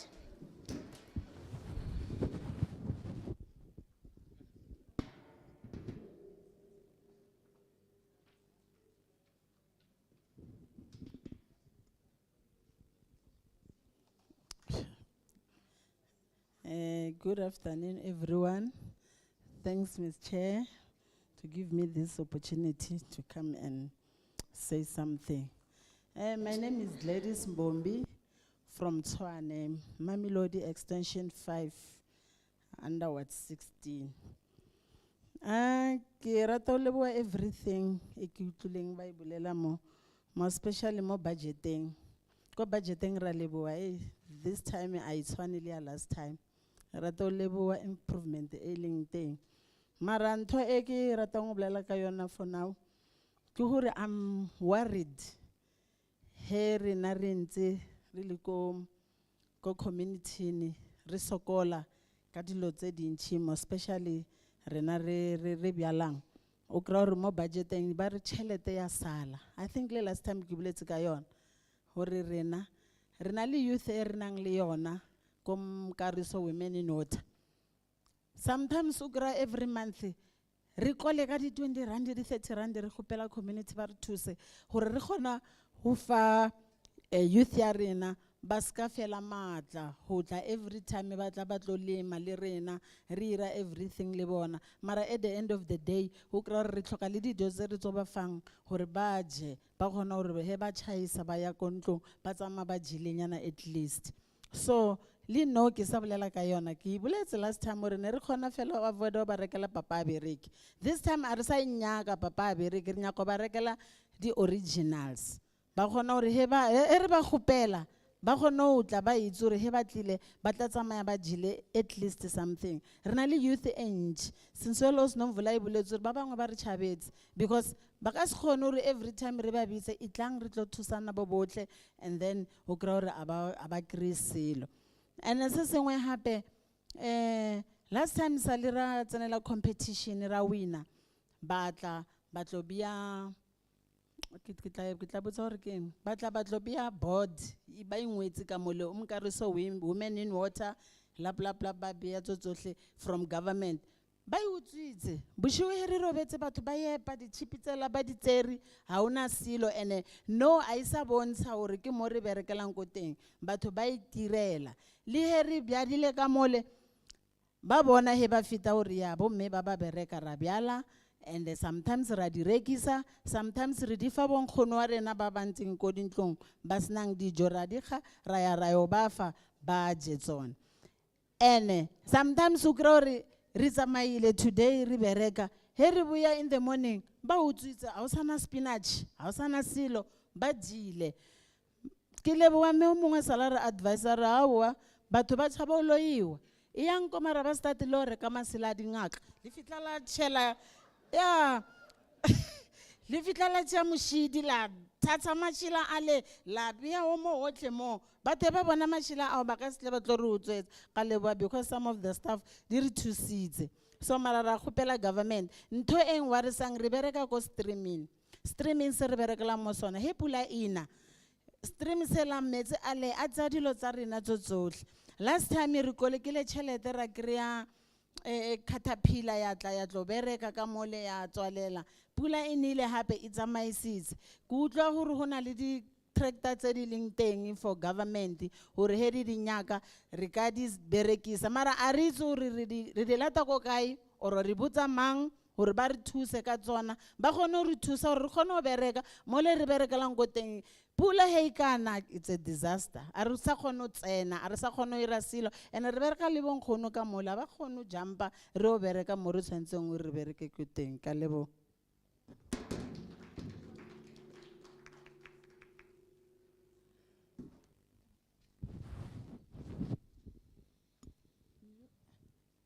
Sure.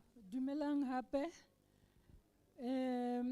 Ne ke batla ho etsa ke batla hore ke tlo leboha hape department for ntho tse ba re etsetsang tsona ene ke batla le bua le ka yona budget e hore ke sa utlwa botlhoko hape hore ona le di-balances tse salang rona ko Aikenhof re di smallhold farmers re kopa hore government e totobe le rona until re ba di-commercial farmers ene ke a bona fela hore mo haufi le ka mahemhem ra utlwa hore Aikenhof e tla ba commercial farmers re kopa hore re tsebe re le balemi di-stages kaofela tse le re tsamaisang mo tsona re ska utlwa ka mahemhem hore re tla ba di-commercial farmers mara rona re tlile mo re dula ntse re kopa hore re kopa le re thusa because Aikenhof ke 275 hectares e leng teng e re kopang hore re sebedise hantle re le balemi ha nkabe le hore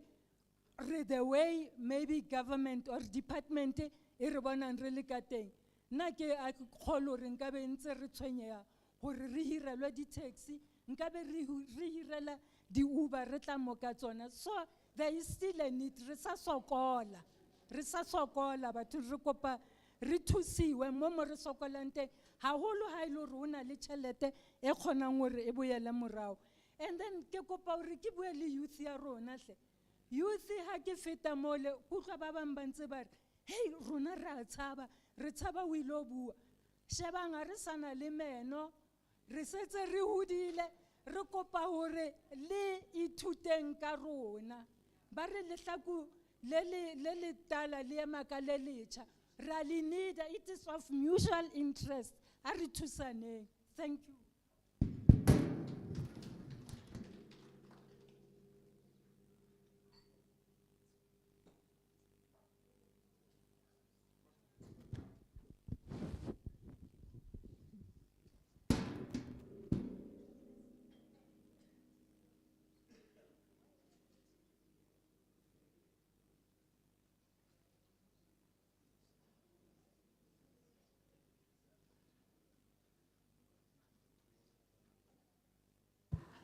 Okay, the department, can you please respond?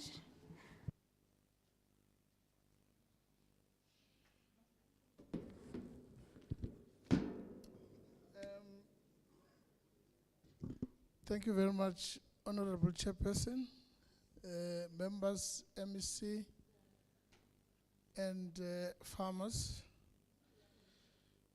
Let me start with the question around the infrastructure. Actually, CASP, which is linked to infrastructure, from Honorable Member Engelbrecht. I'd just like to say there's a direct linkage, Honorable Member, of our infrastructure spending with the spending of our CASP budget. As HOD indicated, some of our infrastructure projects are at practical completion, and they are therefore pending final completion.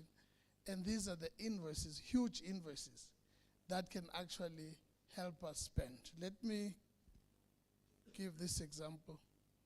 27 borehole equipping projects, those who are equipping with solar pumps and irrigation systems. The envisaged completion for these ones is August 2023. So, of course, they could not invoice us given that. And one of the reasons, I must say, in terms of that service provider by DBSA, the initial service provider could not complete and a new service provider was appointed. Secondly, 10 borehole projects, which were also given to the new contractor, are envisaged to be completed by August 2023.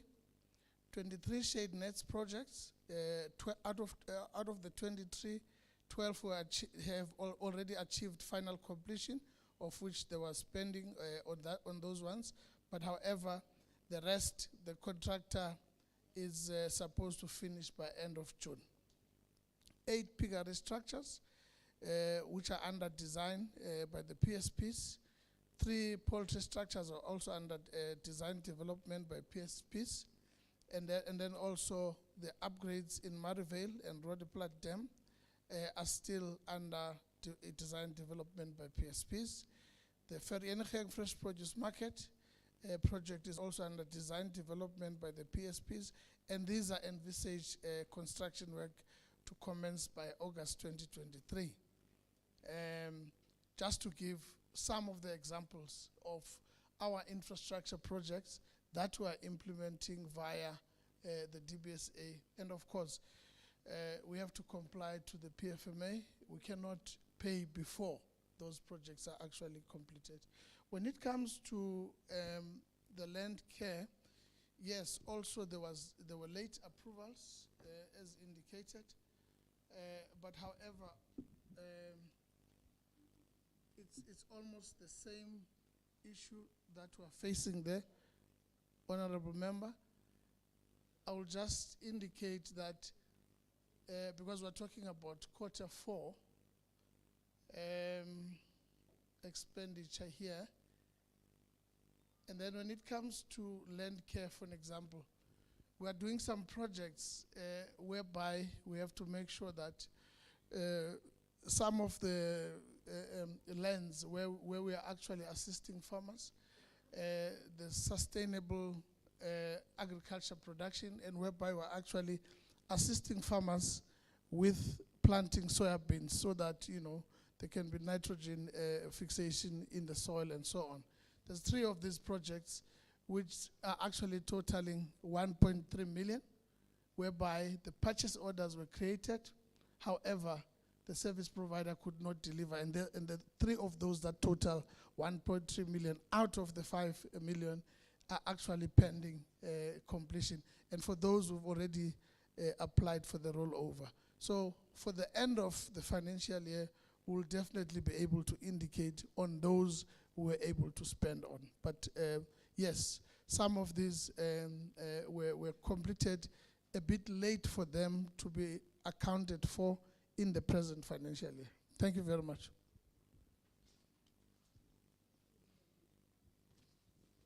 CFO.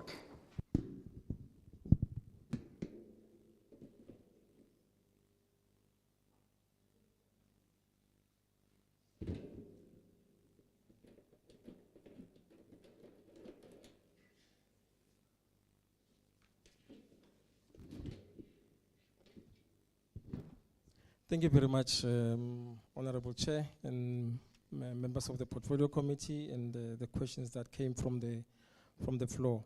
Maybe, Honorable Chair, just to start with the last comment that was made by the previous speaker, Babu Madol, in terms of the rollover request that the department has submitted to our provincial treasury. We have, Honorable Chair, submitted our rollover request to our provincial treasury. There is an amount for equitable share of 13 million for CASP and ERM. There is a request that we have submitted of 40 million. And then for land care, which I think most of the members of the Portfolio Committee have raised some concerns of what we did not spend under that program. We have also submitted a rollover request of 1.3 million.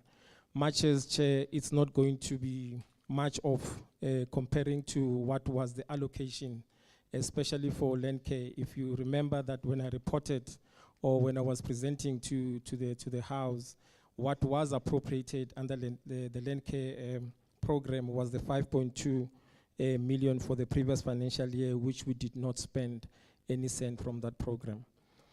In terms of the question that was raised by Member Engelbrecht with regards to there is a discrepancy there, and I want to note that it was an oversight from our side. It's supposed to be 51% instead of the 60%. We'll correct that, Chair.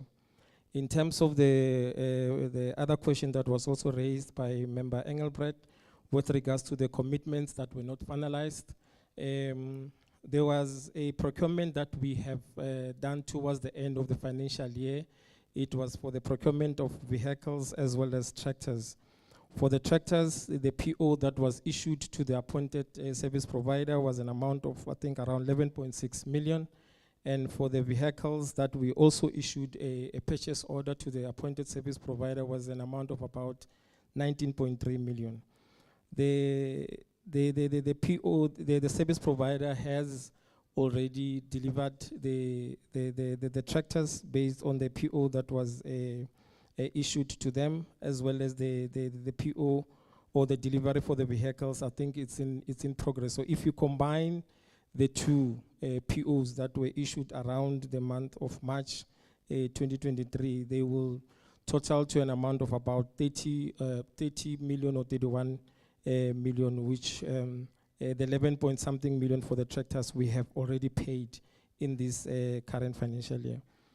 With regards to the equipment that was not delivered, this relates to an amount that we transferred to the VUT, Val University Technology University.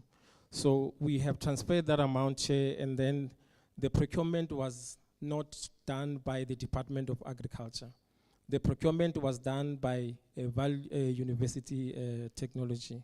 So they have ordered that particular equipment from overseas, but at the time of the end of the financial year, that particular equipment has not yet been delivered by whoever they have appointed to deliver that particular equipment. Maybe with something that we maybe need to establish whether that particular equipment has now been delivered, but it's not a procurement that was done by the department. It was a procurement process that was followed up by the VUT. The other thing that I also wanted to bring to the attention of the committee, particularly around the infrastructure delivery, Chair, we are in a process of establishing our own infrastructure panels. We have developed the terms of reference, which will be presented to our bid adjudication committee in the next sitting, which will be next week, Wednesday or Thursday. So for both maintenance as well as your professional services providers, we have developed those terms of reference, which will then be presented to the bid adjudication committee. We hope, Chair, that with those panels, especially for infrastructure, they will be able to assist us first to drive the expenditure, but more importantly, to deliver quality infrastructure. Because I heard that majority of the members of the community were complaining that the infrastructure that we have been delivering to them, which unfortunately is infrastructure that our colleagues from DBSA were assisting their department. We will then, as soon as we have established those panels, we will then deliver the projects ourselves. So maybe by the time we come back, Chair, to report on the first quarter performance of the department for the current financial year, we should be able to indicate how far are we, but I hope by that time we should have established those panels. Thank you, Chair. Thank you, CFO. Tate Make Madoda. Yes.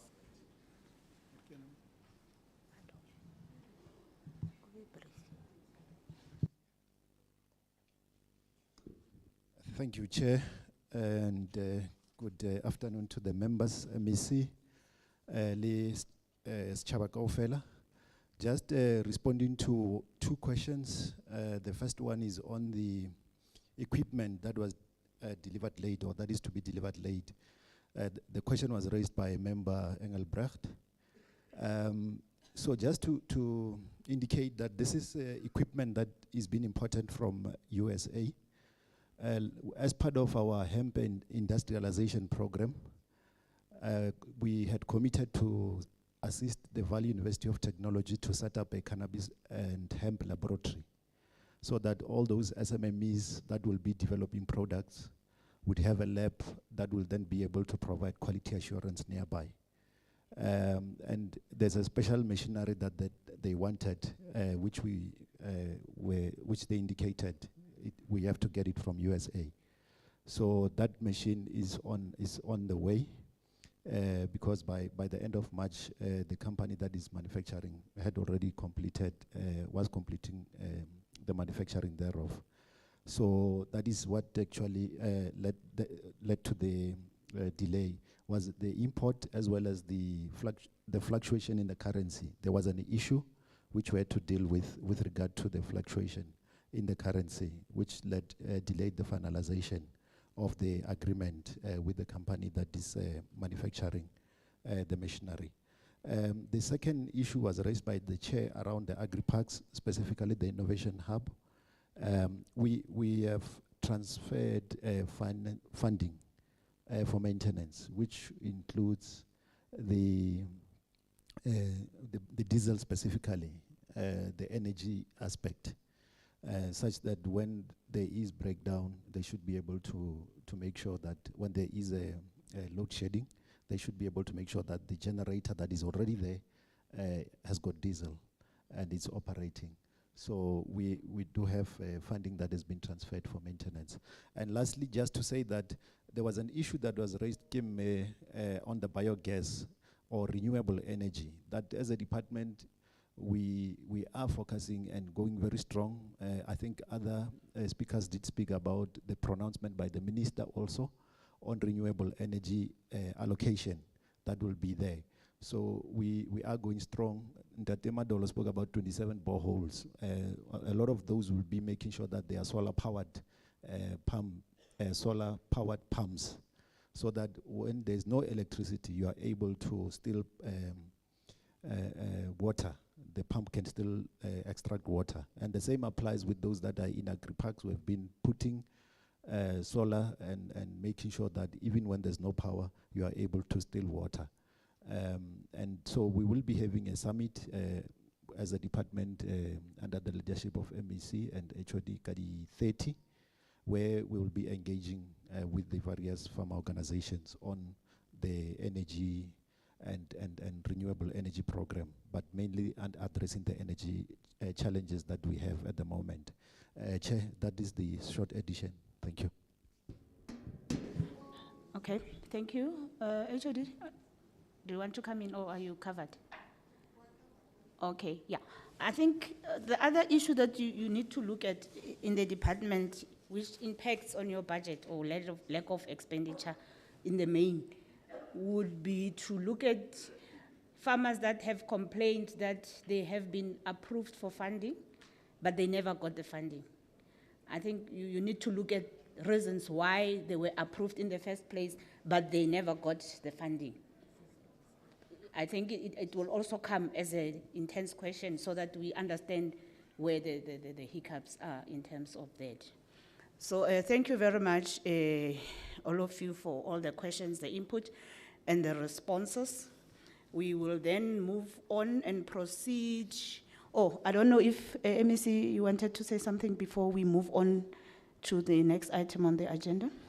No, not necessarily, Chair, but maybe just to indicate that there is an improvement, and I think it's quite noticeable in terms of the performance of the department, both programmatically but also financially. So the department is doing quite a lot of work to make sure that we do spend more. We've heard the pleas and the cries of the farmers, particularly as it relates to our grants. We'll make sure that there is greater expenditure, and the team is making sure that they put measures in place to do so. Thanks. Okay, thanks, Honorable MEC. We then move on to the next item on the agenda level. Can you take us through item 6 to 10 in terms of the resolution tracking the bills, the NCOP bills, petitions, and the correspondence that we may have received as a committee? Thanks. Thank you, Chairperson. Under resolution tracking, we have none. Provincial bills, none. NCOP bills, we also have none. Petitions, none. Correspondence, none. Chair, I'll leave other matters arising to you. Okay, thank you very much. Honorable members, this is your item, or item 11 on any other matter arising from this meeting. If there's anything that you want to record, Honorable Fasia, are you all okay, members? Okay, thank you very much. And then we proceed to closure on the date of the next meeting, and then it will come to adjournment, and we will request Honorable Mpapa to thank all of us as we adjourn. Can we first get the date of the next meeting, maybe? Thank you, Chair. The next meeting will be on Thursday, the 18th of May, 2023 at 9:30. Yes, it's a virtual, Chair. We're considering the bills. Okay, okay, thank you very much. Honorable Mpapa, over to you. Very briefly, let me take up this opportunity and express our sincere appreciation, especially for your overwhelming response. Always when we invite you, you respond positively and promptly. And for that matter, as the stakeholders, we are really flattered that you always respond positively. Because as the public representatives, le a tseba re di public representatives, re emetse lena. So ntle le lena, we are nothing as a portfolio committee. So that is why all the time we want you to be here, to listen to you, so that we work together. Now you are present, it's highly appreciated. Re a leboga. Ke lebogele the department, starting from the HOD. HOD is the accounting officer. Always she makes sure that the officials are here to respond to your questions. And that shows leadership in the department. Re leboga department go ba gona, always ge re re letle le ya tla ka moka ga lena, and you are able to respond to our questions. And for that matter, re tloga re leboga. And Ngasilibali, the MEC. And I'm sure the schedule of the MEC is always tight. Mara always, asanga lakwa arumela the apology. Always is here, and we say the MEC, this will never go down unnoticed. We see the work that you are doing. Thank you very much. Portfolio committee are really boring, eh? I guess you can't thank the swim for fish for swimming. But otherwise, Eric ba leboge, ga ba le gona, ke tla ba leboga, re a leboga kere. Thank you very much. Okay, thank you very much, Honorable Mpapa, for go leboga batho ka moka, except the portfolio committee. We tsisa matlo mara go lokile re tla o tshwarela. Ra leboga Honorable Mpapa for representing the portfolio committee. Re fitlhile mo phetsong ya mosebetsi wa rona, honorable members and our partners in crime. Re lebohile haholo, o le lebohile Ntate Mpapa, so I cannot thank you more. All I want to do is to invite you for lunch. As we leave the room, when you turn to your left, there's a huge glass building on your right-hand side. that's where lunch will be served, and you are all invited for lunch. Thank you very much. Le itsipelele ka kgotso. Matsoho, yes. You did a good job. Thank you so much.